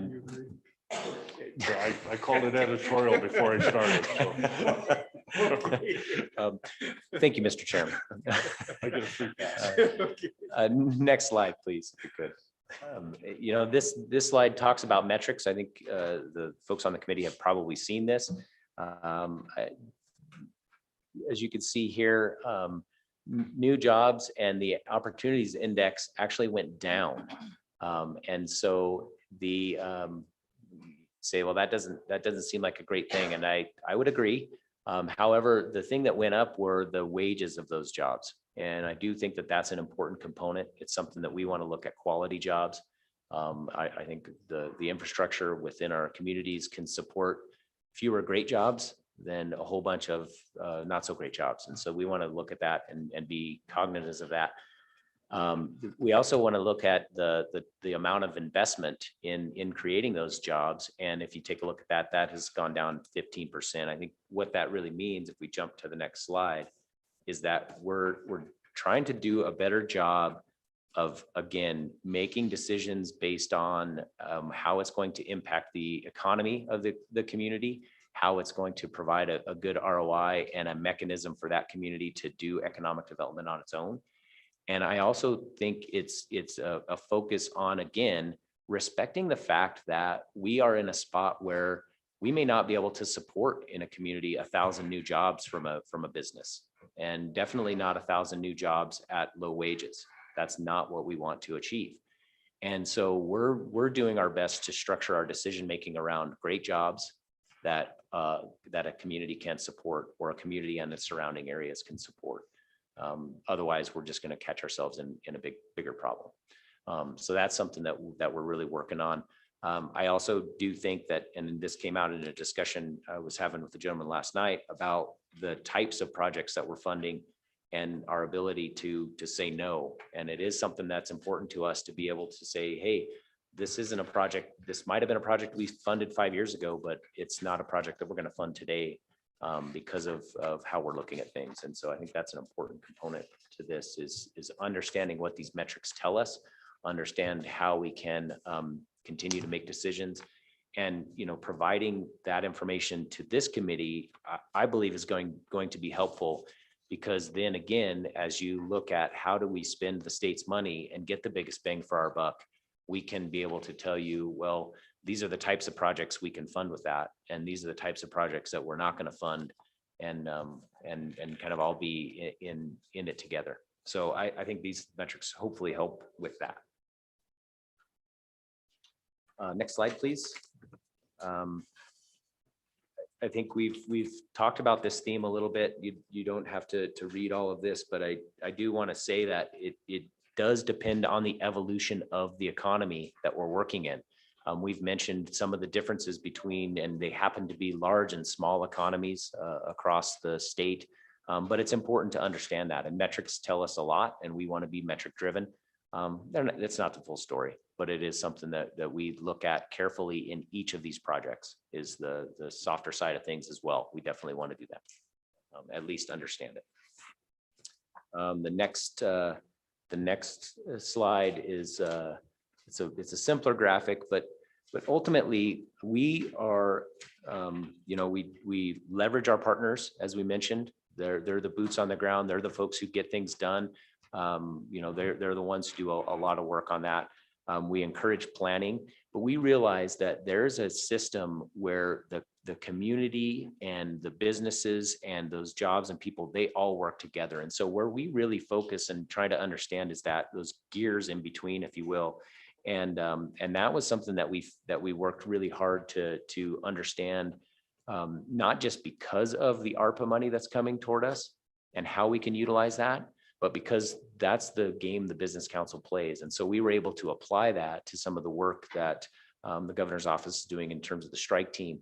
But really it's work that we're going to do anyway, whether we have federal funds coming at us or whether we have the funds from the state coming toward us. Those are the three areas that we really work in. We can jump quickly past this next slide. This next slide really doesn't tell anybody anything that you don't already know. But it's important to know that we understand that part. Now, as we look at some of the trends, I think these trend lines are really important for all of us to see. So on the left-hand side of this, you'll see the United States, jobs and over time and what has been happening in the United States. And then you look at Wyoming's graph and it doesn't look the same, right? It looks quite different. I think we all probably know why that is. I think that you look at when those dips have happened and what's been going on, those are challenges in a lot of our energy sectors. If we jump to the next slide, there's a comparison of some of the states that are around us and some of the states in the union that we might want to take a look at. And you can see that in some ways, Wyoming and Alaska and North Dakota, sure, COVID accelerated those trends, but if you look prior to that, there are some similarities there in the way those curves look, and that's probably based on what our economies are dependent upon. Then you look at some of the on the bottom part of the slide, you start to see these knowledge sector economies being much more resilient and steadily growing. And what I like is the fact that we can do both. We can do the things that we're great at, but we can also beef up our knowledge sector and look at activating those new economic sectors. And we talked about it a little bit before, that we need to look in our communities and realize that they may look different than traditional Wyoming businesses, but they're really important to us. And it's because they can help us hedge in those times that are challenging. I like to look at it as an and, right? We're not saying it's one or the other. I think Wyoming has the opportunity to do both, and we've just got to double down on that knowledge sector and ways to do that. I think Representative Burkhart. Mr. Chairman, thank you.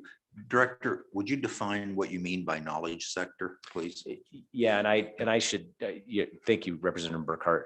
What I mean there is that the professional services, technology, knowledge sector, in terms of those things that maybe are just not dependent on the energy sector, and that's not to say that the energy sector doesn't bring a lot of knowledge jobs to our state. They do. What I mean by that is those things that maybe help diversify our economy a little bit and provide that resilience. The technology company that we were speaking with yesterday, really it could be located anywhere in the world. Probably in the Western United States is the best place for it. They like Wyoming, which we're happy about, but they could be anywhere to do their job. It's not dependent upon anything that we have in Wyoming in terms of agriculture, tourism, or energy. And so I look at it as those kinds of businesses that maybe are technology bent, that don't necessarily tie into one of those three, the big three that we have. Does healthcare fall into that knowledge sector? Absolutely. Yep. Healthcare is part of that as well. Yep. Good, Representative Duncan. Thank you, Mr. Chairman. So are some of the issues that I keep in the past before COVID and before some of all this other stuff, that this awkward year that we had, and we were just going on as if nothing was ever going to change. And then all of a sudden we started propelling ourselves to forcing us to change with the energy and everything else. So my question is, with our technology, trying to tap into that sector and such, we keep running into, at least I keep hearing, part of our problem is an infrastructure issue. So we could have a technology, boom and such, but we don't have the airport to support them. We don't have the, within the communities, all the other things. Yes, we can have them. And then some of the broadband, the fiber and things like that. But on top of it, we don't have some of the amenities within our communities to hold them here because they're working from home. So have you looked at and have you talked about some of those extra, just the infrastructure part, besides the housing? Yep. But some of the infrastructure part to be able to accomplish some of that in order for us to even attack and even go after some of this technology portion. Yeah, Mr. Co-Chair and Representative Duncan, thank you for describing the complex problem that we look at every day, because you're exactly right. It is beyond, it's beyond just amenities, right? It's beyond the fact that people want to live here. It is really looking at how does broadband play into it? And I think in the last year we put out, I think ended up being around, $40 million worth of broadband expansion throughout the state. Is there more that's needed? You bet. Are there ways to do that? Indeed. But it's also about, and it is about airports. We help fund one over the last year to expand there, because we know that air travel is important to them. We are going to be able to ride the wave a little bit of remote work and of companies that can say, hey, we actually can have a branch in Wyoming, or we can start in Wyoming because of the fact that we don't have to have the in-person stuff. So maybe air travel is less important. I think it's still really important and it makes a big difference. But what I think we also need to think about is what you mentioned about amenities and mentioned about the complex problem. If we only focus on one thing and one thing only, we are going to miss the entire thing. So it's a hard question, and it's a hard concept for all of us to get. We're working on it. And sometimes it depends on the community. Sometimes it depends on the company. And sometimes you have to say no, because that particular amenity isn't going to drive, and you got to get the horse before the cart, right? And I think that's something that we're working hard to explain with the help of our economic developers around the state who understand their communities and what would work best, as well as structure our programs so that we can take advantage of building amenities or developing transitioning a workforce or whatever it might be. We're trying to solve that complex problem. And the key, and maybe that graphic, I didn't explain it very well. The key is that they all work together. The people in the jobs, the businesses, the communities, all of those things have to work together for it to really run well. And you nailed it. It's a complex problem. Sure. Thank you, Mr. Chairman. So as a follow-up to that, I would like to follow up with Representative Burkhart. I think what's really key is every one of us that doesn't get the business that comes to our community that gets rejected, we need to know why. And you need to let us know that it's because we didn't have the airport service. We didn't have the rail service to connect to the main line. We didn't have the gas service that connected to our industrial park, because that manufacturing needed to have that direct to a mainline rail. They needed to have access to the gas. We need to have those conversations, because the general public isn't necessarily getting that message. I am, because I'm a member of the economic development. So I know personally all these things that are happening, but I don't think the general public, and I don't think a lot of our legislators who aren't involved in that piece don't understand the complexity of it. So I think it's really important that we get that extra piece, that why we're getting rejected, our different communities are getting rejected is because we don't have that infrastructure piece that those different companies need. So I think it's really important that we get that extra piece developed. And I think that's really important for your guys's, your group plus all the individuals, that they get that feedback back. Because otherwise we're just going to keep spinning our circles and kicking the can. Wouldn't you agree? Mr. Chairman, Representative Duncan, 100%. Yeah. Yeah, All right. excuse me, Senator Cooper. Thank you, Mr. Chairman. Director, I agree with everything Representative Duncan's saying here. We don't get the information out across the state. Like I said, I think that Wyoming's business climate is one of the best kept secrets in the nation. And unfortunately, the Wyoming Business Council is one of the best kept secrets in Wyoming. We don't know who you are.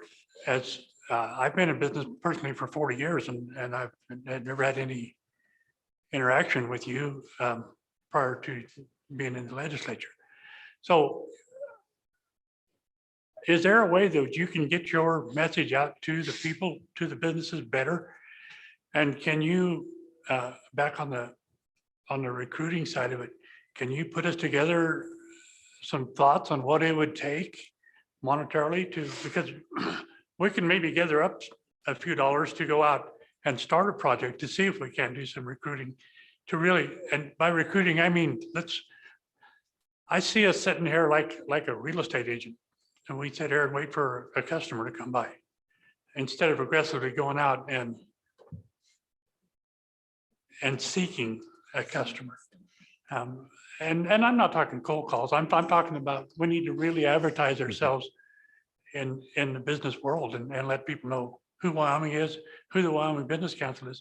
Can you put some numbers together for us to see if it's something we can consider?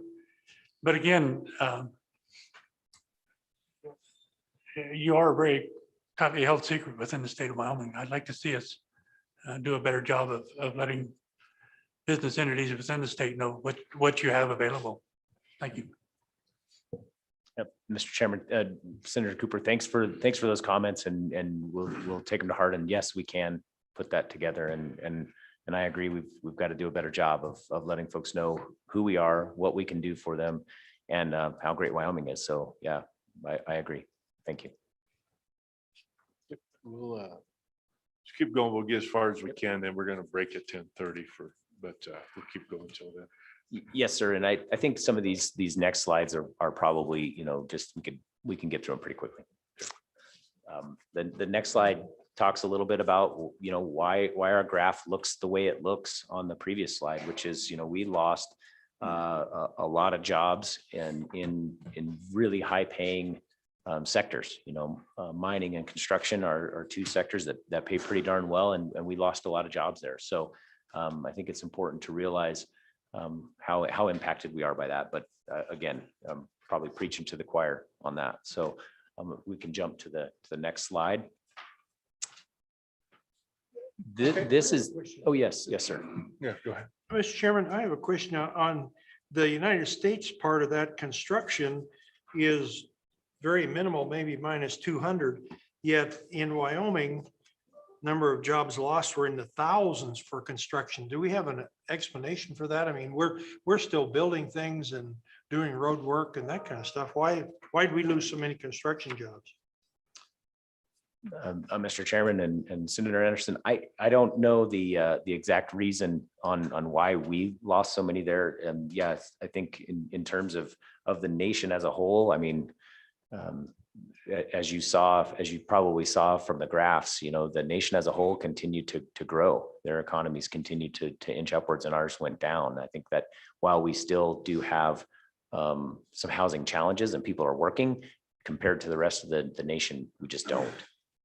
So I think that might be part of that. But I would say that the state of our economy it doesn't have the same shape of as the curve as the others. So I think it's that trajectory piece that's showing why we're lower. On this slide, this is fairly anecdotal information, but it comes from United Van Lines. It talks about travel, not travel trends, but moving trends from state to state. And so the blue states had more people coming into them and moving in than out. Again, this is fairly anecdotal. This only talks about what United Van Lines knows, but it's one source of data. And you can see in the cases of the orange states, those are ones that had a lot of people leaving those states. And the blue ones, again, had the ones that were coming into them. And I think it's something that we touched on earlier and I believe members of the committee touched on, that we do have a number of businesses and people coming to the state and looking at Wyoming as a great place. I think COVID accelerated that as well, because we were open, we were accessible, we felt safe, our schools were more open than any other place in the nation. There were a lot of reasons to come to the state. And I think we saw that. I don't know what that's going to look like in a couple of years. My hope is that we continue to have that be inbound and make the most of that traffic toward us. But it could change as this whole remote work thing balances itself back out. It's going to be interesting. But it's at least a piece of information and something that we look at and think about a lot. Next slide, please. The 3 big observations here. And so in 2020, we have a number of projects that are in the hopper that are interested in Wyoming to the tune of probably now it's closer to $2 billion in CapEx, which is really pretty exciting, some big things happening, I believe, that will happen over the next few years that are pretty exciting. There, we did see a lot more in the technology industry, people saying, hey, we think we can work remotely. We want to have more of our people here, or we want to start here and be here so that we can enjoy what Wyoming has to offer after hours. And now with the fact that we can meet and connect better than ever, we want to be able to be there. But again, it's right now that's anecdotal. But what's not anecdotal is the SBIR match, which talks about innovation, right? That's innovation. Those are entrepreneurial folks who are doing research to develop solutions that the world needs, hopefully. And those matches almost doubled in 2020. So I think that's a good sign about innovation. The next few slides, we can skip this one. We have been looking a lot at these 3 groups. We've talked about them a lot, so I'm not going to spend a ton of time. But what I am going to do is spend a little bit of time on the next slides talking about some of the things that we have done to find out what's going on. So if we look at this next slide on what challenges you're seeing. We have been working really hard to understand on the ground what's going on and what challenges people are facing. And rather than moving forward with, hey, here's our solutions, please, pay attention to us. We've been moving forward with, hey, what problems are you seeing? What challenges are you experiencing in your communities? What's stopping growth? What would accelerate growth? What do you really want to see? And how can we help that? We've been working hard to do that. And if you look on the next few slides, if it were the afternoon and you were a little bit more sleepy, I'd probably read these to you so that you can indulge in a little bit of a nap. But these next 3 slides are something that I think you should take a look at and really, really read and understand how we can, because I think it's going to inform how we develop policy and funding in ways to help the people in our communities, the businesses in our communities, and the communities themselves. And so we looked at these 3 groups. And we started to we took in over 400 responses that were through various listening sessions, through our website, through a call to people to say what challenges they're facing. And we started to put them into these groups of the individual's needs, the business's needs, and the community's needs. And the big challenges for people is that they're feeling a pinch between what they know how to do and what they think they might have to do in the future. And so we've got to help those workers understand that. But then we also know that the businesses themselves have a hard time keeping people, right? So, and what we all hear is how do we keep the brain drain of our youth leaving the state? So those are things from on a personal level. Then as we looked at the businesses in the next slide, just to summarize those, it's not just the aftermath of COVID, but I think it's the state that we're in many of our industries are in. How do we address the new markets that are coming, and how do we address the changes in the markets and make sure that our business is ready to do so? Now, whether that be in, I need to change over to add new equipment to be able to run for 24 hours instead of 8, or I need to be able to run with fewer, better paying jobs. How do I do that? How do I address new markets? Those are challenges that we hear. There can be a feeling sometimes of these businesses feeling a little bit isolated, and how do they reach out and address new areas or pivot their business into new and growing areas rather than the ones that they're continuously in. We've heard from some businesses that ask us, hey, gosh, I wish it was 3 years ago so that I could have started this transition or look at new technology then, because now I need to be able to address it. Some people are, some businesses are, but we want to obviously make that more commonplace. And so how do we provide that training? How do we provide the resources that businesses that are in Wyoming today so that they can stay strong and grow? And then finally, when it comes to communities, we talked about it a little bit. I believe it was Representative Duncan mentioned that in some of these smaller communities, it's the same person who wears 3 or 4 hats. And how do we as a state make it so that the programs are easy to utilize, that the right programs are being utilized, and that we can build capacity in those areas? And that may be in additional representation in those areas. It may be in connecting them with the right services so they don't spin their wheels. We're looking at how do we increase the capacity, because again, one of the things that we want to do is develop those economies to be able to really serve themselves and to be self-sufficient. And we know that that's not just going to be funding that does that. It's also going to be capacity and helping them make the right decisions. So these are areas that I think are really going to be helpful when we talk about policy and funding mechanisms for the Business Council and the state in the future. You can jump to the next slide if you don't mind, and then one more from here. And again, I think this ties in with the comments of many of you across this committee and your willingness to help. These are the 3 things that we see that we can really do. What does it look like from funding? Is that going to be, what kind of funding from the state do we need? As Senator Cooper mentioned, what does that look like if we wanted to do more recruiting? What's that number? That's something that we need to provide. What does it look like from the federal money that's coming our way? How can we utilize that? Policy and the regulatory environment are pieces that obviously impact businesses and communities a lot. And it turns out that we're all talking about how we can change those. And then I think you all hit on it again today, is that communication. And how do we provide that leadership? How do they know about the Business Council? How do they know about the programs that are available to us, and how do they take full advantage of them?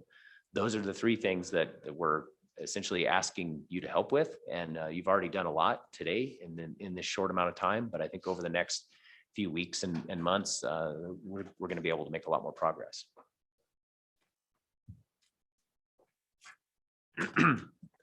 There are a few examples here. We don't need to go into these a ton, but and I think we can skip over.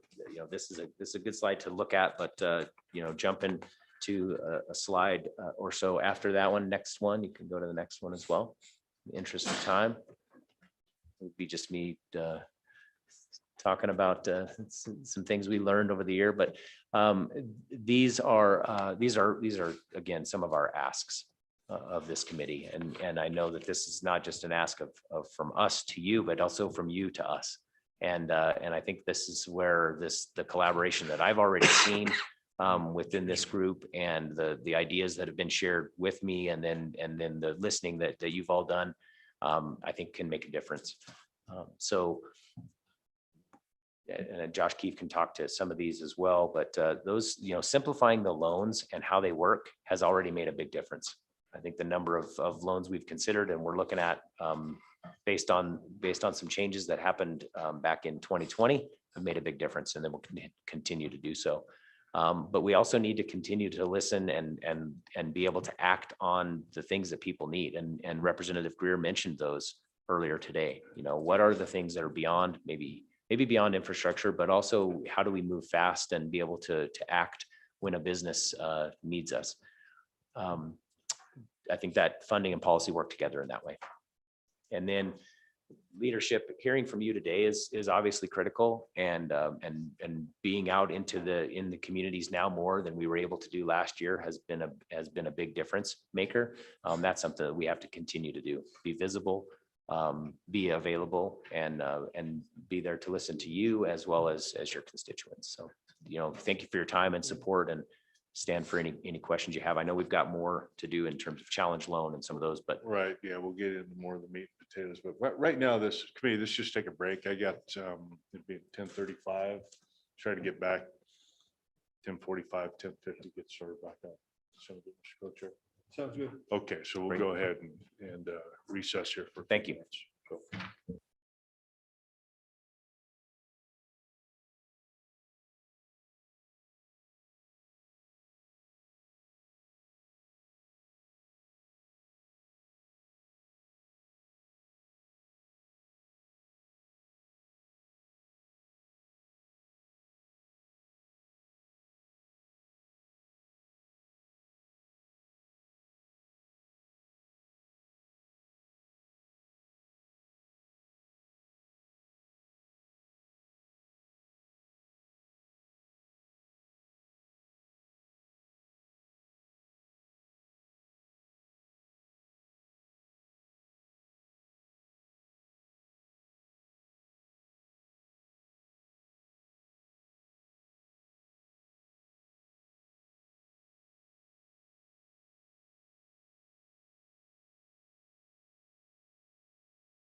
Okay, we'll go ahead and continue then. And Mr.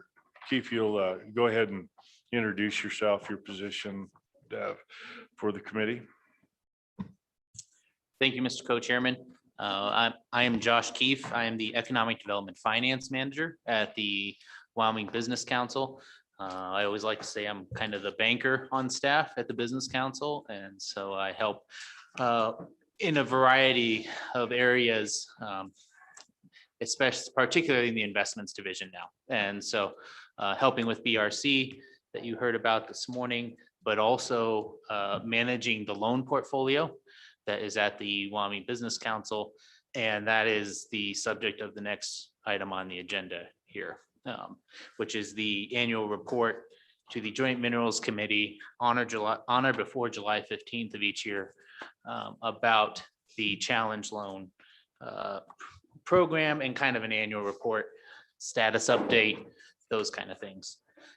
With this, I've included, you'll notice on the front page is a kind of a one-pager executive summary. We'll kind of talk through each one, and then there is more detail behind that in each exhibit if you would like to read down through that. Again, I won't get into the weeds too much. I'll try to keep it fairly high level. Maybe also just briefly touch on some of the changes and the challenges that we see in this program, and kind of go from there. So is that okay, Mr. Chairman?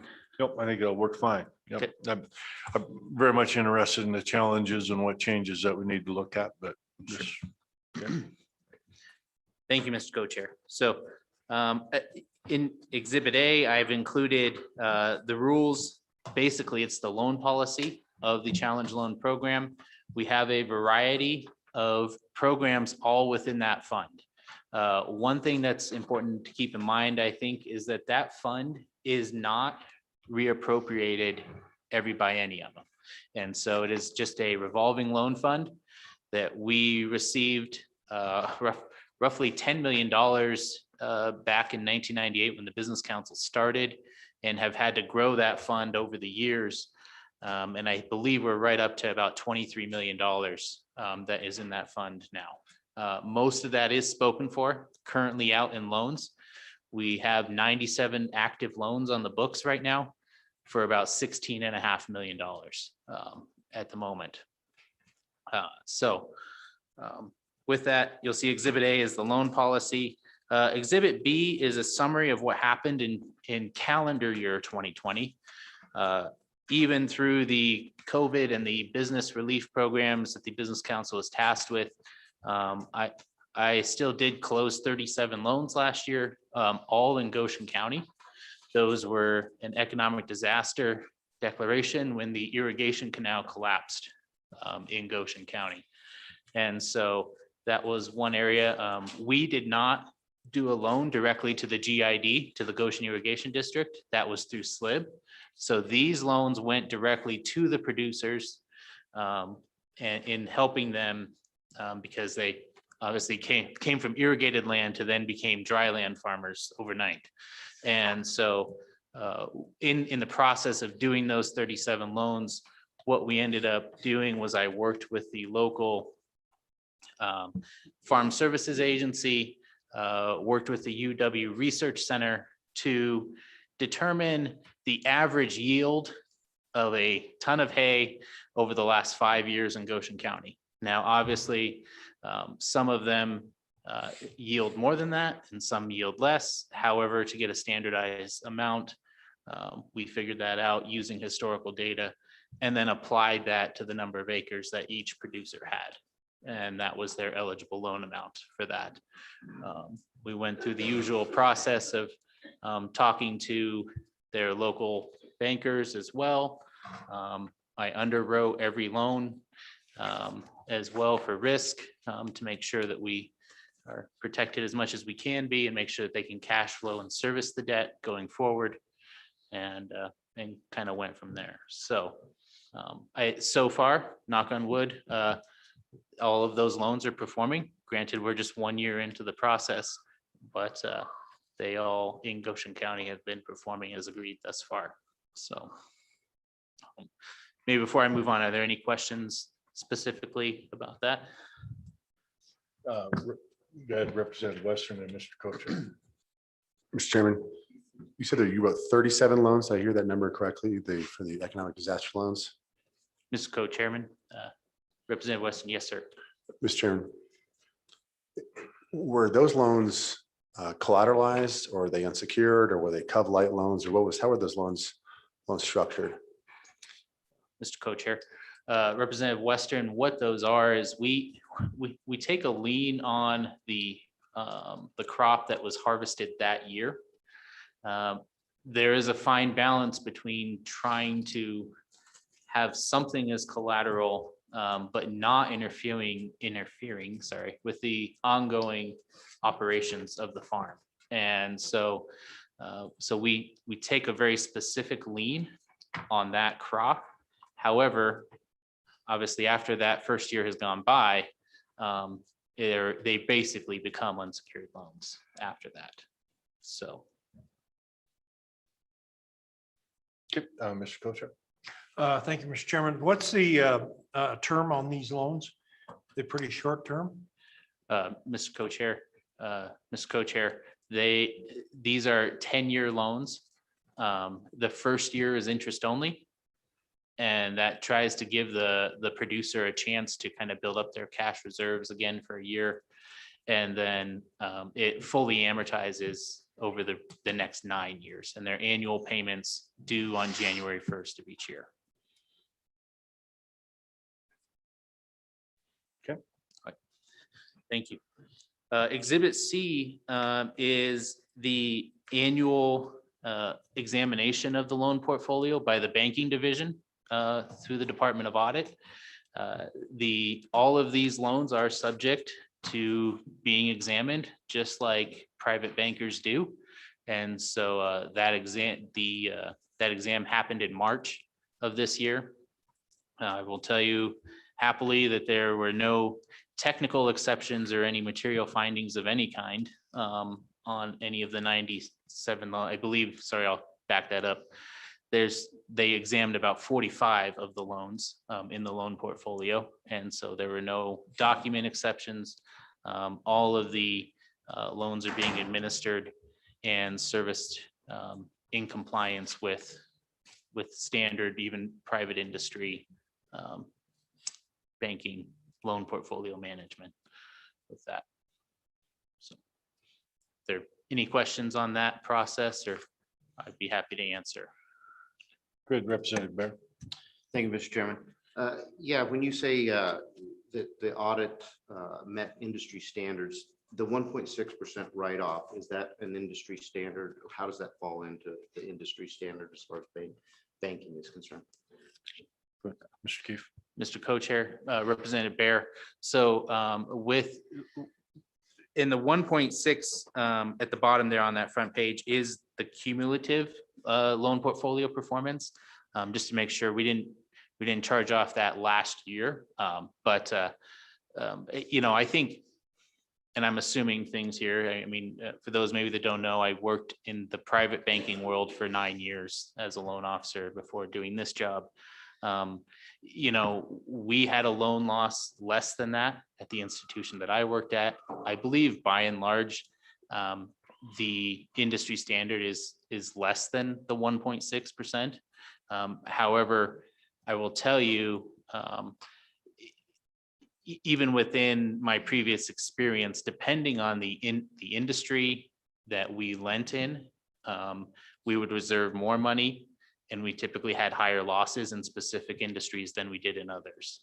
And so I think it's kind of an average, and probably even varies by institution and their risk tolerance and those things as well. But I believe it is maybe slightly higher than industry standard, but not significantly. So.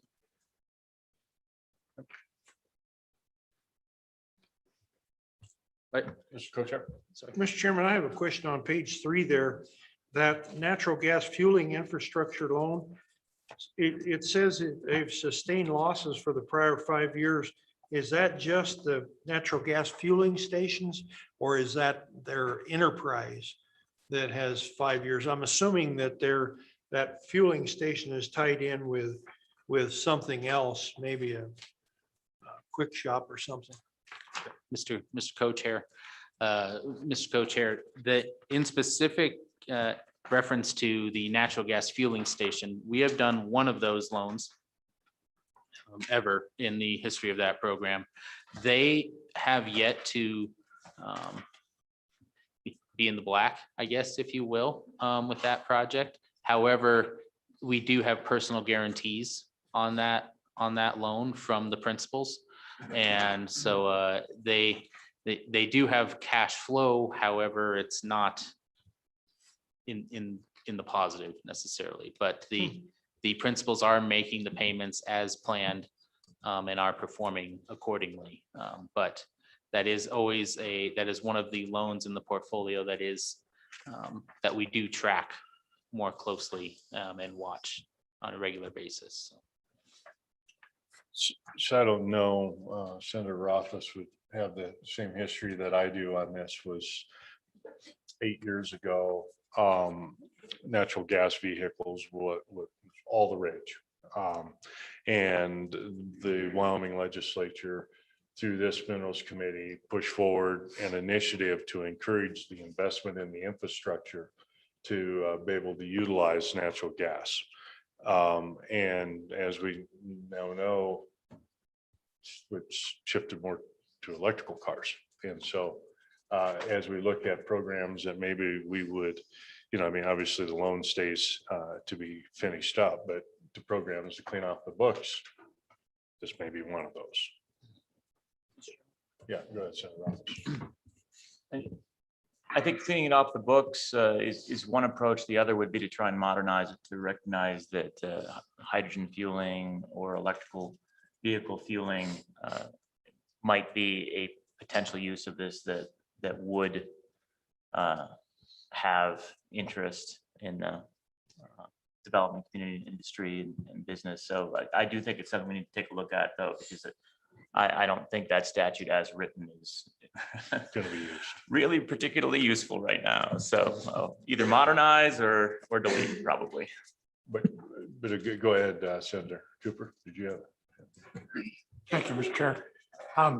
Question was brought to me the other day if there's some assistance or a program available to help develop the electric vehicle charging stations. Right now, you can't get from Casper to Cody with an electric vehicle, and there's no place to charge in between. And those stations are $50,000, $60,000, $70,000 per unit to develop. Is this something that we could like you said, like Senator Ross was saying, modernize this to the proper language and help develop these loans in that direction?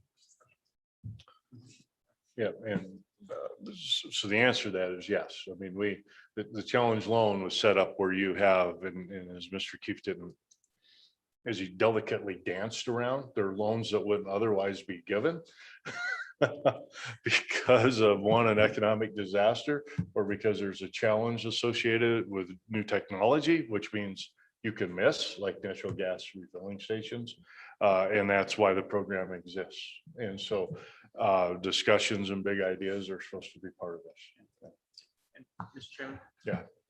As I recall, that statute was drafted, it was pretty narrow in terms of natural gas charging stations, but I don't think it would be much more than a 1 or 2 pager if we did want to draft legislation that said or hydrogen or electric vehicle. And I don't know if there's anything else we would need to add to that list, but if we wanted to keep the program in place and contemplate what Senator Cooper's discussing, I think that is something that would be relatively low hanging fruit for the committee.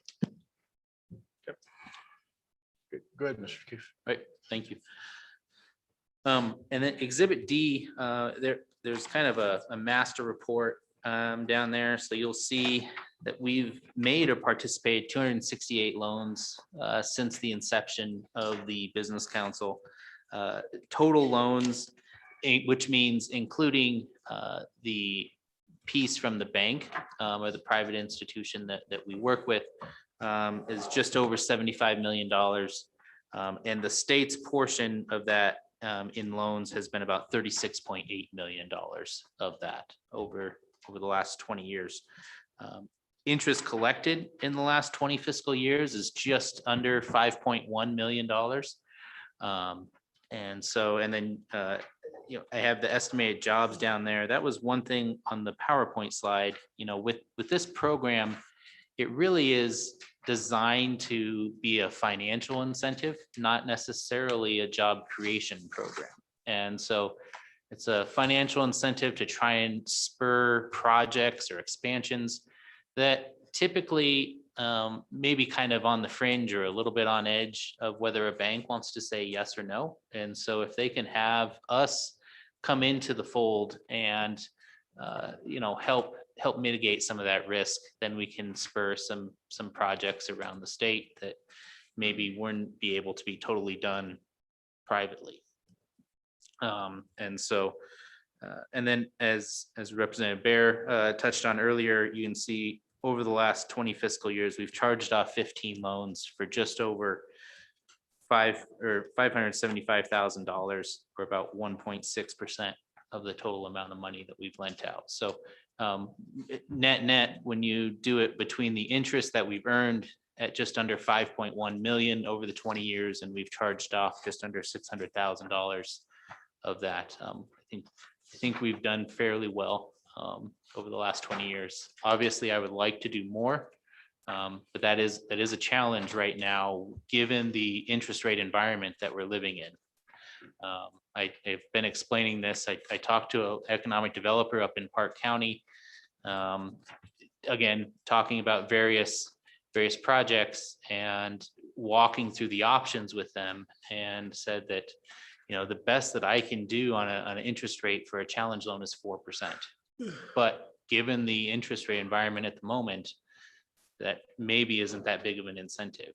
And so now that we've been in low interest rate for 13 years now, since 2008, basically 13 of the 20 years of the Business Council, we've had low interest rates. And so I think if interest rates would ever normalize, I really think this program could be utilized more often and really provide that financial incentive to do projects around the state. So,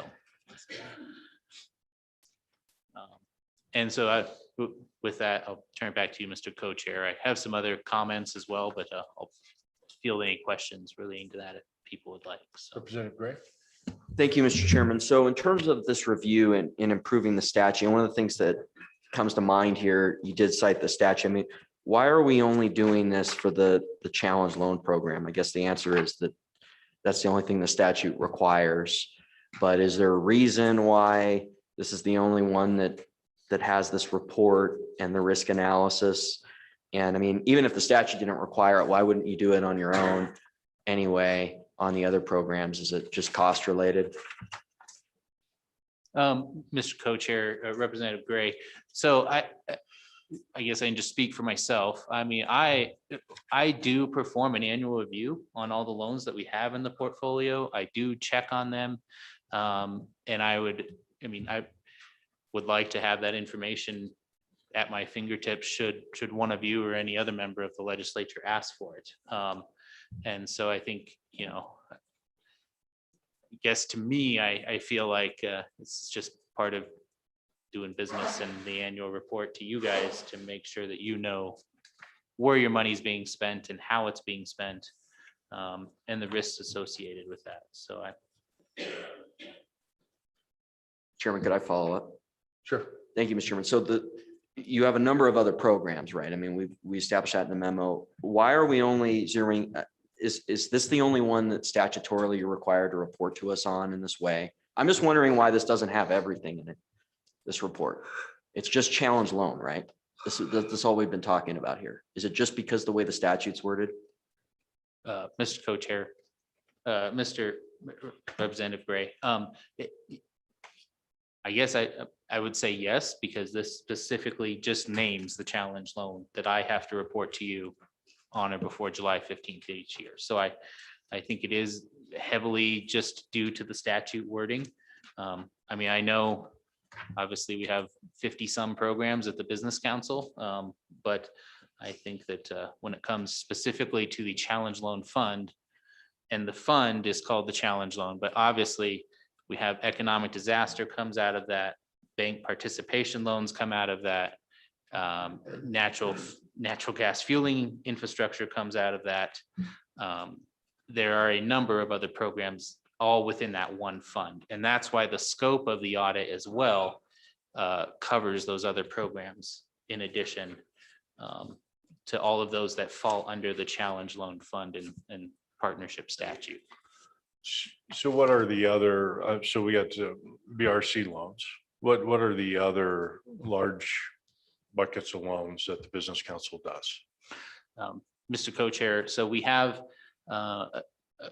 right before I started the business council received $1 million from the USDA for value-added ag loans. That is another tool that we have. We have yet to do one of those. We've had some interest, but we have yet to close one.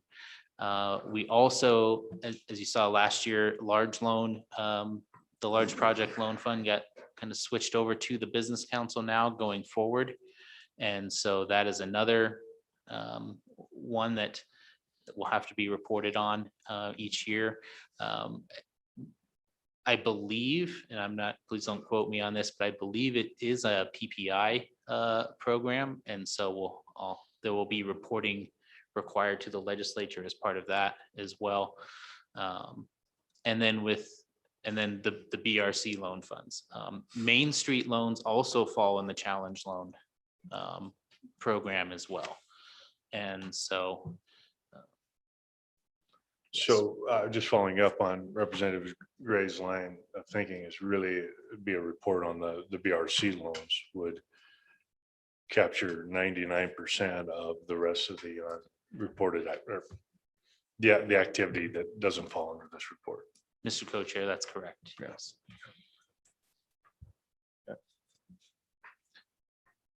Committee, any questions on that report? So it doesn't look like it's pretty straightforward. We used to get that report every year, then we got to just a written report, but I thought it was good that we come back and hit that again. Some of the discussions, I'm aware of one of the loans that had defaulted, and I'm fully aware of the circumstances that led to it, which got Mr. Keefe and I discussing maybe some changes were necessary to prevent what happened from happening again, not only to protect the program, but further to, in this case, it would have protected an ag producer. The concept is economic disaster occurs, you really don't have cash flow to move through the next year. And so this loan comes in and you basically are able to get that cash flow stepped up and you pay it off over the next 10 years and you keep the rest of your banking relationship in mind.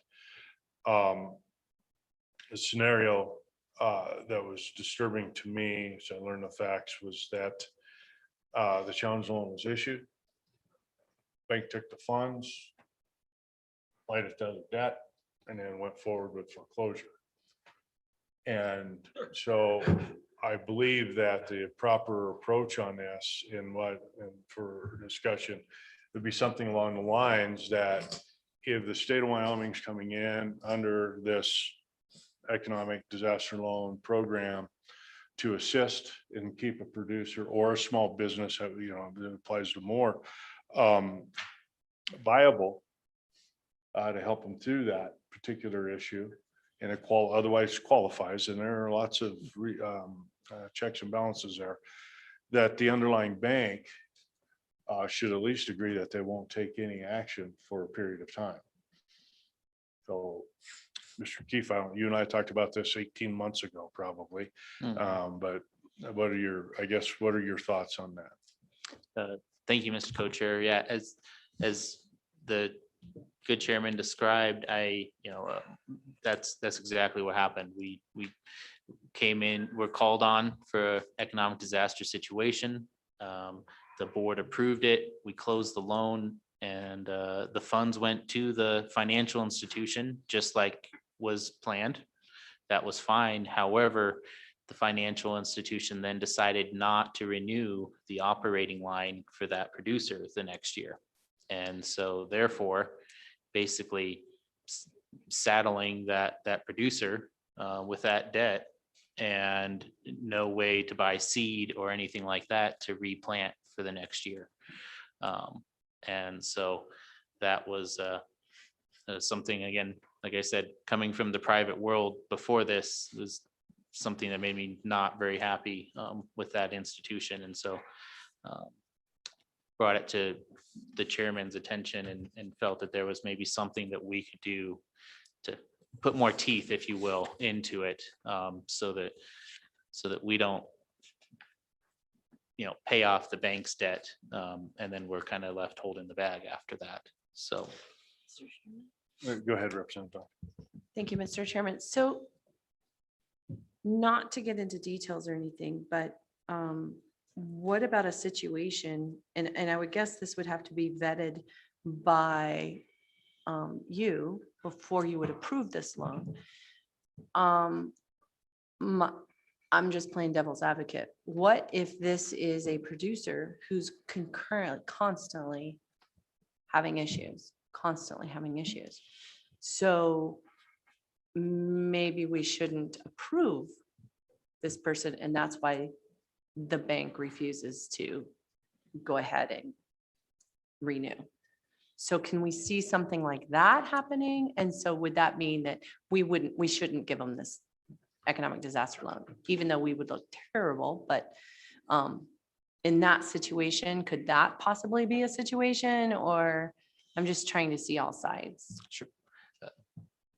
Mr. Co-Chair, Representative Duncan. So in the process, before we close these economic disaster loans, we do get a credit report and a credit reference letter from the banker to see if they have been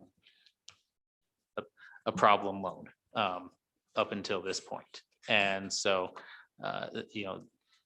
those reviews always come back positively, including in this situation. And so that is something that we do check to make sure, in addition.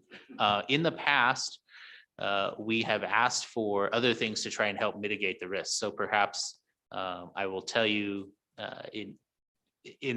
for a different producing like sugar beet company up in Park County, there was a borrower that was like basically all of his free cash flow by the time I added this debt was going to be like a 1-to-1 kind of deal. And so I called the banker, talked to the banker about it. We have even taken extra collateral in the past, like a free and clear truck or something like that to try and help mitigate the risk in addition to that. So I think that we don't have to say yes. Obviously, we would like to say yes to try and make sure that we keep the business going in the county and really feel that the overall benefit is worth the risk. But we have taken extra steps to shore up more collateral, and in addition, even gotten those reference letters and credit reports as well as we build these loans before we close them. Chris, follow. Right. Thank you, Mr. Chairman. So I know in the private world, I'm in real estate. So in the private world, we get to do things like preferred lenders, and it's a fine line, and preferred inspectors, preferred, people that we do business with, because they take care of our clients. Now, we can't say, you need to go, Mr. Buyer or seller, you need to use this particular one, but we can have a list. So is there some way that we can show these particular lenders that besides the teeth, that,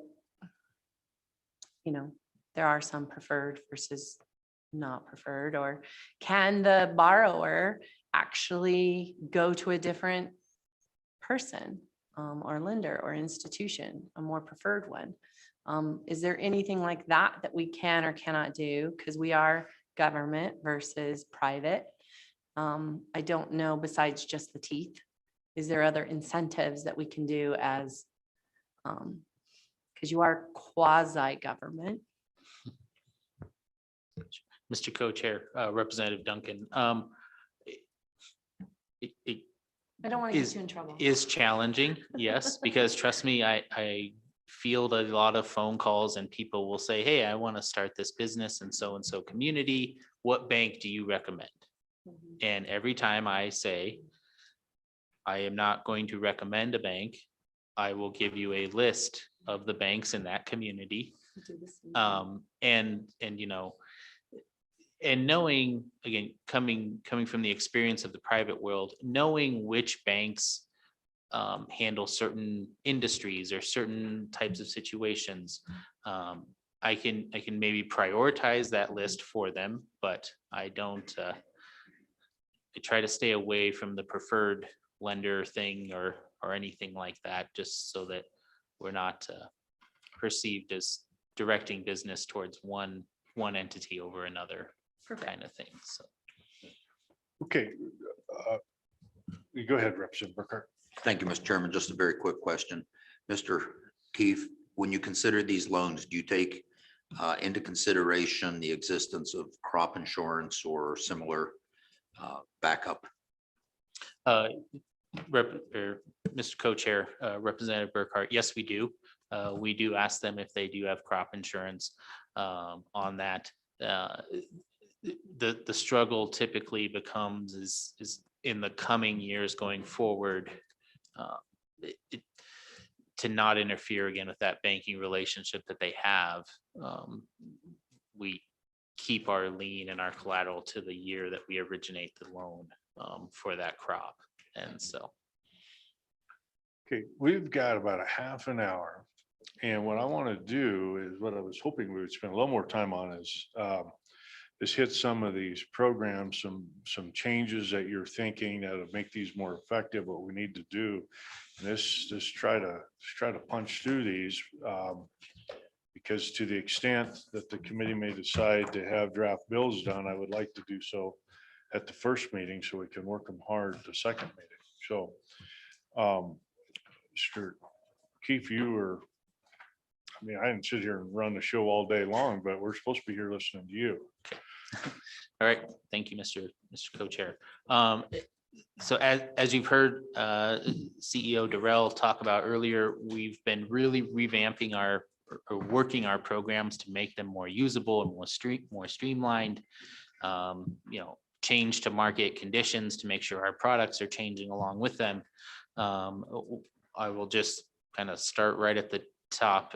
One of the programs originally created was the actual challenge loan program. So I know it's confusing because we have the challenge loan fund, and then we have the challenge loan program within the fund. And that program is designed to go to local economic development organizations to do projects where they take out a debt instrument. Perhaps it's on like a spec building to help out a local business. The way that program is set up right now is it's a cash match 50-50 deal between the loan amount and the amount of money that the local economic development organization has to put down into the deal. One of my ideas has been that perhaps we make that an 80-20 split, which would be more private industry standard instead of 50-50. And that we up the amount that we could lend up to $1 million from $500,000. I think we all know construction costs are not getting cheaper anytime soon and probably never will. But this kind of goes to that goal of that we talked about with BRC and kind of empowering the local economic development organizations to choose projects that they want to do, and that we could help really focus it on the debt side of things. So my simple tweak would be to change it from 50-50 to 80-20. And then I still want them to have skin in the game, and to make sure that this is a good project that they're passionate about for their community. And then see if we could increase that loan amount from $500,000 to $1 million. Again, all coming from the same challenge loan fund that we currently have. So there'd be no new appropriation or anything like that associated with that. So how many loans, how often is this utilized? Are there many loans outstanding? What are they typically used for? Just very quickly, so we get a feel. That one, we've only ever done one. And I think that's because there are not economic development organizations that are liquid enough to do a sizable project or a project that's worthwhile for them.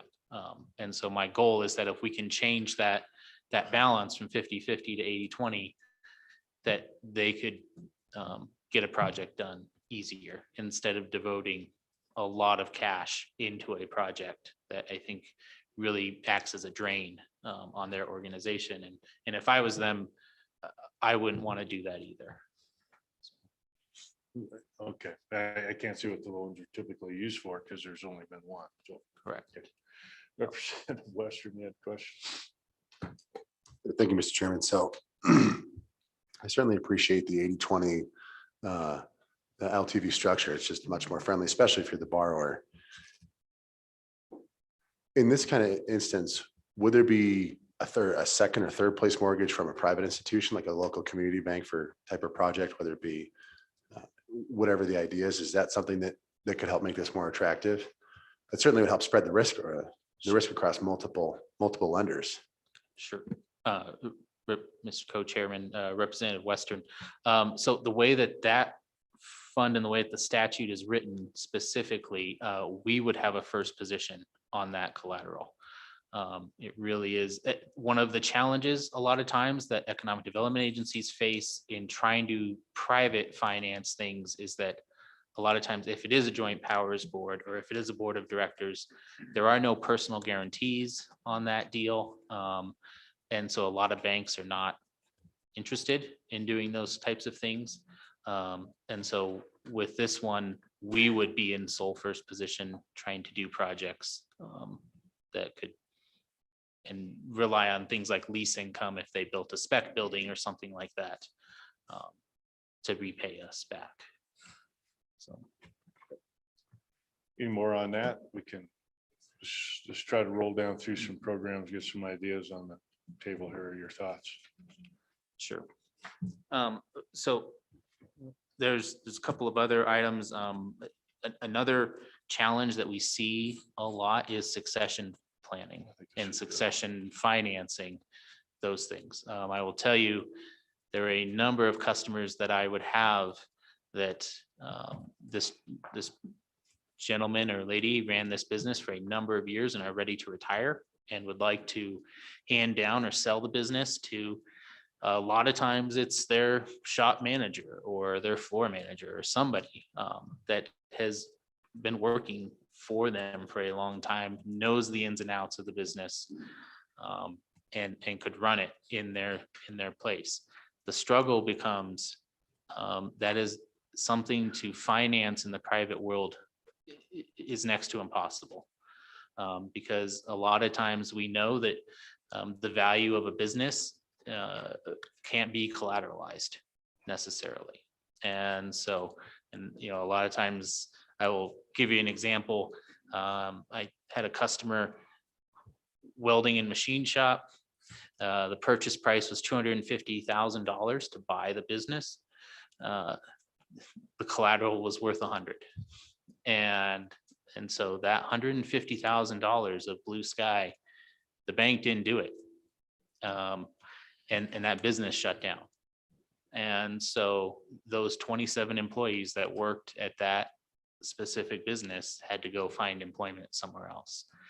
And granted, that was in Cheyenne, so maybe that absorption was a little easier to take for those 27 employees. But I know that as we heard this morning, the number of small towns across the state,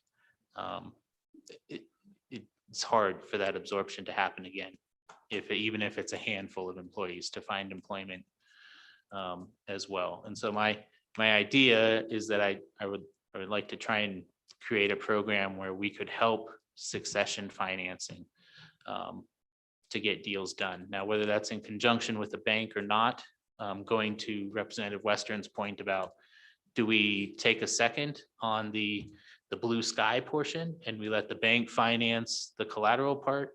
I'm struggling in my own brain a little bit because my private banker brain says that would be great. And then my other public servant brain says, well, I would like the whole thing because I don't want to get up in front of you guys again. And if that bank goes out of business and someone say, well, how come you didn't take any collateral? on that deal. And so I think that is an option, and it's something that is very needed. I don't want to turn the whole fund into a succession loan deal, and I think we could put a cap on how much money we would want to devote to that. But I think that is something that is really needed, and it's hard. The private industry can't fill that void because of FDIC regulations or whatever they have to comply with at their financial institutions. And I think it's something that could be valuable to try and help keep businesses going in communities. Oh, Representative Bear. Sure. I've been looking this way, so you They're guys have to everywhere. yell at me, sorry. So who had questions? I'll go first. Thank you, Mr. Chairman. I just want to ask you a question about your example about the succession. Are there not industry standards for capitalization rates within an industry where you can value that blue sky? And in that example, did that bank forego that opportunity based on a lack of profitability, or was it just they didn't want to do the deal? And would we be able to use such a capitalization rate if we went into this business? Mr. Co-Chairman, Representative Bear, yes, you are correct. There are valuation models out there. There are people who specialize as business appraisers to help in varying industries determine the amount and value of a business. That specific example, it really came down to collateral of the loan, and that, you know, the bank could not, federally regulated to not lend more than 90% of the value of the collateral. And so, and they didn't want to take on a large unsecured loan as part of that, even though the institution could service the debt based upon the cash flow of the company and has a number of jobs, good reputation. The bank said no because they just didn't want to take on the unsecured portion of that deal. And the previous owner did not want to do an owner kind of carryback deal either. A lot of times the business owner, you know, you want to retire and you want to be done. You don't want to have to get a payment each month and walk away kind of thing. So I would look to utilize those tools to get a value and then structure the deal to be as aggressive as we can, but without cash strapping the company either to get it paid back. So, Representative Burkhart. Thank you, Mr. Chairman. Mr. Keefe, so are you suggesting a new program, modifying an existing program, and what are your suggestions? Mr. Co-Chair, Representative Burkhart, specifically for the succession loan program, I think it's a new program to create, to try and satisfy that need out there. Yep, go ahead. So I'm unclear. So what are you recommending? I mean, do you have a recommendation? I mean, this is a concept to me. If you're looking for legislation to do this, what is it you want to do? Mr. Co-Chair, Representative Burkhart, I think I had proposed that we would dedicate $5 million of the challenge loan fund towards this specific program. It would allow us to finance these succession loans for a business that had to be in existence for at least 7 years. Obviously, I still would underwrite the loan to make sure that the cash flow could service the debt and all of those things, and would be asking for guarantees and those type of things to eliminate the perception of private industry competition. I would ask that we get two denial letters from private banking institutions saying that they cannot do the loan due to whether they give a reason or not. It's up to them, but I would ask that we receive that so that I don't want to have Mr. Meyer call me from the Bankers Association and say you're competing because I really don't think we are in this case. So, Mr. Co-Chair. I'm good. Yeah, Representative Western. Thank you, Mr. Chairman. In that example you cited, would it alleviate some of the risk concerns if, say, if the buyer posted an surety bond, a cash surety bond as collateral? Mr. Co-Chair, Representative Weston, do you, if the buyer posted a surety bond, so I mean, that would add into the kind of the art of structuring the deal, if you will. That would definitely be considered when we did that. And so I don't see why not, we wouldn't consider that. Yeah, go ahead. Mr. Chairman, follow up, because obviously businesses are valued up based off what are they cash flowing today, right now? And obviously you look back in time, what were they doing in the years prior, moving forward? But I would think that obviously banks have to have their lending requirements and be compliant with some of the federal standards. But if they have an surety bond that in the event things do go belly up, that there is a cash bond that they can call on to help recuperate some of their losses. So if it's a $150,000 risk that isn't collateralized by hard appreciating assets, so you could say, well, if you post a surety bond for 75,000, that really kind of closes that gap in terms of our risk models or something like that. I would think that could be a mechanism to help facilitate these kind of transactions, and especially succession transactions. Sure. Mr. Co-Chair, Representative Western, that's something we could consider if we decide to move forward with this. So. Senator Bear. Thank you, Mr. Chairman. Mr. Keefe, if you had this tool in your toolbox, how often would you anticipate it might be used? Mr. Co-Chair, Representative Air,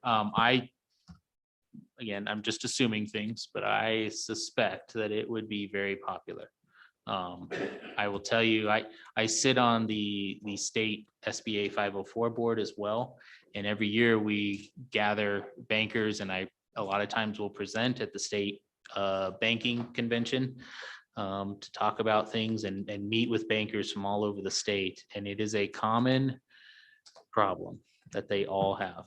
I will tell you specifically, last year we gave at the state SBA board meeting, we invited local bankers to come and speak about some of their issues that they're seeing, not just dealing with SBA process, but also just overall. And I remember one of the bankers said, I have 3 succession deals sitting on my desk right now, and I don't know how to do them.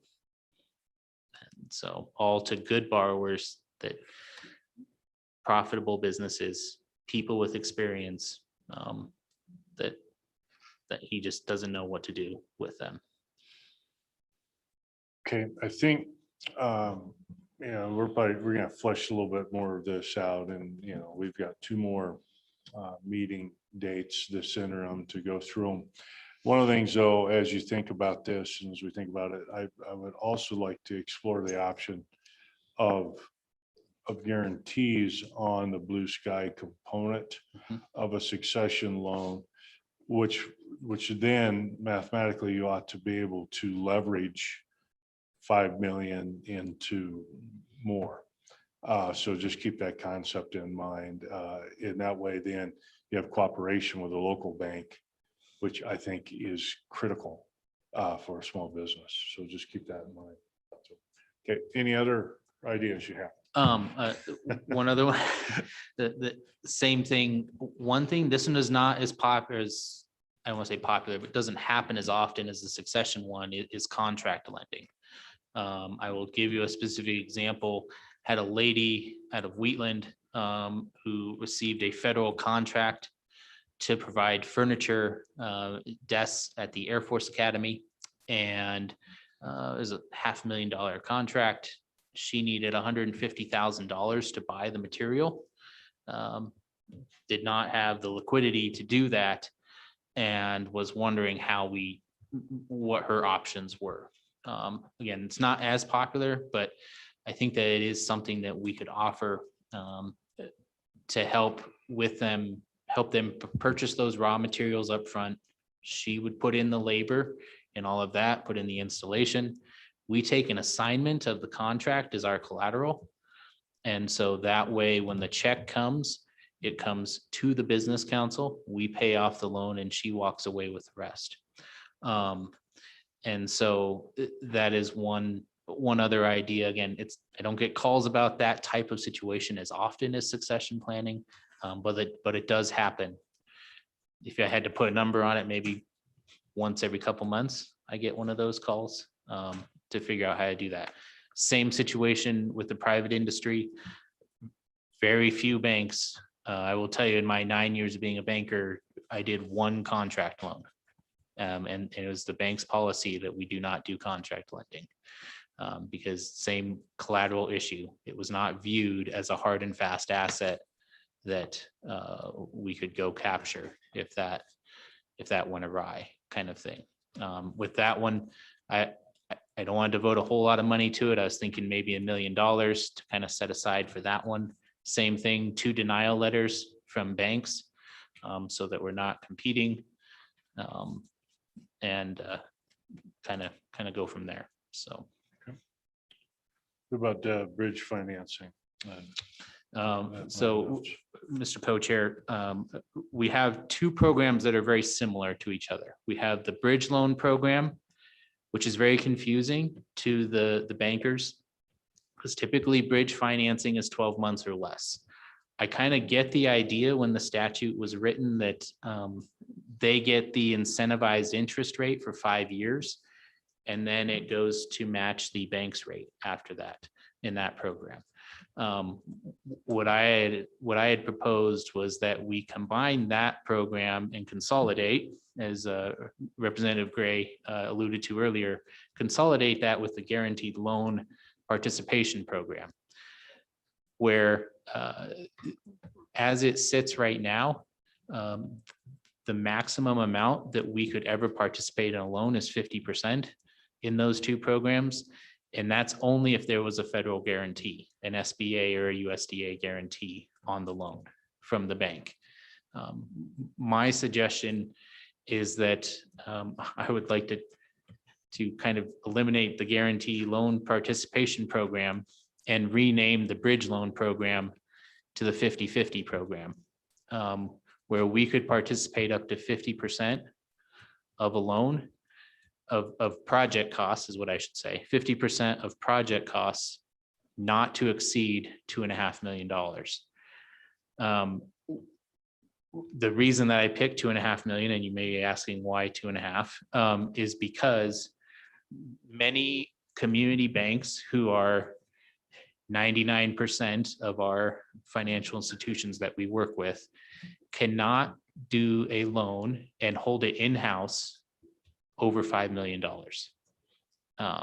because of legal lending restrictions from the feds. And so that was one that, and I think that it could, regardless if it has a federal guarantee or not, I think if we could do a 50-50 deal with the bank and us, that would be great, to try and make it easier to understand from the banker's perspective, but also hopefully make it more attractive to getting projects done around the state as well. With that. Out of both those loan programs, any outstanding loans? There are. We've done 3 guaranteed loan participation deals. The bridge loan program is by far and away our most popular program. We currently have 8 loans that are bridge loans on the books at the moment. And so I think that one is a program worth keeping, but I think we can consolidate those 2 into one, and limit confusion, maybe stick a better name on it so that it's easier to understand from the banker's perspective. And I will say I've even gotten that feedback from our own board members that bridge loan is very confusing to them and what we're talking about. So with about 6.5 million in the piggy bank, so to speak, what kind of demand would you see? $2.5 million loans would take many to get through that, obviously. Mm-hmm. Yes. I think, Mr. Co-Chair, I think I know that if we look at it from the maximum perspective on how many loans we can do, there wouldn't be very many. However, I will tell you the average loan in the portfolio right now is about $170,000 is the average size of a loan. Even at origination, we usually our amount into a deal is typically between $200,000 and $400,000 usually. So we have not, I didn't, I think I did the first bridge loan with the maximum amount 18 months ago. And so, but just trying to anticipate construction costs, those kind of things going forward, just to have enough to make it effective and incentivize. Yeah, go ahead, Senator Rothfuss. Thank you, Mr. Chairman. The Chairman Greer mentioned a couple of minutes ago, the idea of looking at like sureties or guarantees or something along those lines. And we do that to some degree, but instead of us providing the funds for the loan or portion of the loan ourselves. As you contemplate reform to some of these programs, are you thinking through whether it would make more sense and stretch our dollars further, so to speak, if we were providing, say, a 50% guarantee that would, or maybe even 100% guarantee on some types of loans, such that it was still our state banks that were utilizing their resources, but we're backstopping that would then, you mentioned the contract loan a few minutes ago. I think that's a good example where if they don't feel comfortable with the collateral, if they have a backstop that might provide them with the comfort. Is that something you're also considering? Because most of what we're talking about right now is kind of keeping the same program and then adding some new use cases. I'm wondering if we've actually optimized the structure of our programs, or if we could make the dollars stretch farther if we utilize guarantees instead of direct loans. Mr. Co-Chairman, Representative or Senator Rothfuss. So one of the other programs in the Challenge Loan Fund is the loan guarantee program. We have never done that in the history. It's my understanding that was brought a number of years ago to do that, and the maximum guarantee amount is $100,000 in that program. I think I look at that program and I feel like that's kind of the duty of the SBA and the USDA, who don't actually put cash into a deal like we do.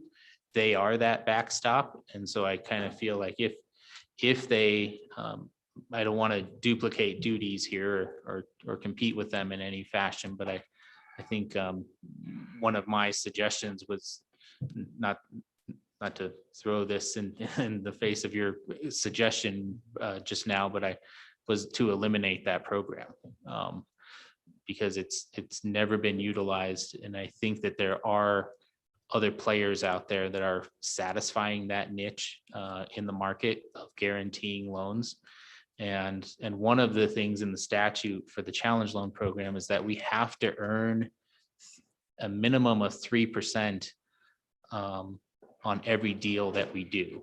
And so I'm not sure, and I haven't had a discussion with the AG's office about this, but if we were to do a loan guarantee in some fashion, and we kind of reserve that money aside, I guess I might have to talk to the treasurer's office to make sure that as we obligate that money, that we are earning the required amount that we must per statute as well. Okay, yeah. I have two questions on that. The first is, why aren't the loan guarantee programs being used? Is it because the ceiling is so low that nobody wants to go to all the trouble for 100K, which, you know, that might be a problem, but I'd be interested to explore that further. And the second is that your latter point gets at one of the reasons why I think we would be advantaged if we weren't directly loaning out, because nobody really wants the 4% interest rate loan at this point, or whatever we end up giving them. So we're underutilizing that. We could change it statutorily, but the reason there's resistance to that is because of the lost opportunity cost associated with us providing funds out at a lower interest rate than what we would get if we had it invested. The reality is, if we had low risk on a pool of $75 million, that $75 million were invested in our pool A, but capable of going to cash if we needed it, then we'd actually have a backstop that was providing between 5 and 8% yield at any given time, that was serving to protect the funds and the investment by banks. So I actually see the possibility of a significant win-win if we weren't loaning out those funds at reduced interest rates, but using it to backstop the business of our banks, which is then going to help them develop and perform and meet their objectives while we simultaneously effectively use it in our longer term investment portfolio, not the permanent funds, obviously, but pool A gets a decent return. So Okay. going back on after that comment, then the first question is, why aren't they using the guaranteed loans? Mr. Co-Chair, Senator Rothfuss, I think it's purely if the bankers who really are our customers for these programs, if they have a loan guarantee, I think they look to the SBA and the USDA first. And that's their first stop. And maybe that's an education problem from our perspective of getting word out that this is out there. But I think that that's something that they're familiar with. Those ones that do utilize those federal programs, they're familiar with those. And I think that that's kind of their first stop. And I'm guessing that probably a lot of them don't even know that we have a guarantee program at the Business Council, to be honest. Representative West. I would only chime into Senator Rothfuss, Mr. Chairman, chime into his comment. As long as those guarantees don't get rehypothecated and double pledged, I think that could be a great venture. Okay, Mr. Keefe, I want to, because I still got to take public comment on this. And I want to somewhat stay on schedule. What else do you have? And then I guess what I haven't heard, other than just briefly, is what programs aren't working and just need to go away. Mr. Co-Chair, to me, the ones that weren't working that I had kind of on my working list was the loan guarantee. But if we could tweak that to do what Senator Rothfuss had suggested, I think that would be good. Also, I think it's important for us to be involved as well, and to still get our hands on the presentation and be able to underwrite the risk from our own perspective. Again, I don't want to just say yes, as Representative Duncan alluded to earlier in regards to the economic disaster loans, without seeing that information as well. So I think we should be privy to that. The natural gas infrastructure loan, like I said, has only been utilized once. I don't know if it would be better to tweak that to include electric infrastructure and hydrogen infrastructure and those type of things. That's maybe something I need to do a little more research on, as one of those programs that I think was very popular at the time, but again, we've only been able to close one of those deals across the state. And then I think that is it as far as eliminating programs. So we're kind of my two suggestions. So. Any questions here? I think what we'll do is there anyone who wishes that? Is there any public comment? Anybody wishes to have any words? We're going to continue this through the summer, this discussion. Okay, so no public comment. We'll close that committee. No, there was nobody signed up in advance. So I think in committee, I'm open to suggestions here. If anybody's got anything they want to move forward as a bill draft idea, but I really think what we need to do is we received this information, get our minds working along those lines. Our next meeting, I don't know the exact date, but it's in August, somewhere around the 11th. It will be in Laramie, although it says it's in Rock Springs. Okay. I know where the meeting's going to be, Vice Chair Duncan. Thank you. Well, we want to visit SER and parking issues, everything associated with that. I would say, Mr. Keefe, Mr. Rowell, is this, write these up and write them up and go ahead and distribute them to the full committee so that we can start looking at that and thinking about it. I also, I think Representative Grant, I agree with him on BRC loans. we'd like to see a report. We need to put it in statute to get that report. I think that, but it'd be good, Josh, if you've got that to tell us, because that gets us thinking about how we go, what direction we want to go. Okay. Committee, anything else you'd like to see from them, hear from them before next meeting? Representative Gray? Mr. Chairman, I would like to redraft SF 100 from the 2020 session. Do you want me to do some work on like presenting that motion at the second meeting rather than doing it You know here? what? I know, why don't we go ahead, just go ahead and do, if you want a motion, you'd move to see a bill draft at the next meeting. Yeah, Okay, I'll do it. yeah, is there a second? Seconded by Bear. It was a recapture, and I can't remember all the terms of it, but we got a bill draft in front of us. It gives us something more to work on. Okay, we've got a motion. Any discussion? All in favor? Opposed? Everybody wants to say aye. It's a good idea. Okay. But it'd be good to have that in front of us, because in my mind, and I may be wrong, but you showed that in your graph regarding Sheridan. I know Uinta County and Evanston has had a very good and active CDO down there that is funded, I think, from sales tax, or they've got a funding mechanism. And you can see where they are on their economic growth, and it's working for them. And so that, I think that's got to be some sort of factor associated with it. How we get there, I don't know. But, okay. Yeah, Representative Sherwood. Thank you, Mr. Chairman. I would love to see more information on the community workforce housing program. And I've already verbalized this through back channels through the Business Council, but wanted to just make sure the committee knew this is something I was on my mind. When you think about the building blocks to economic development and overcoming workforce housing and the shortages that we're seeing in each of our communities, I wonder if this is a tool that can't be re-examined to help local governments and economic development organizations start to address this challenge. Yep. Can you get that, some information? Good. I think that's where we're at. I mean, I don't think we're ready to start getting a bunch of bill drafts out. I think we need to think about it, look at it. Also curious with the governor's initiatives, and I see Randall left, but with respect to the ARPA funds and what ideas are out there with respect to the future of Wyoming.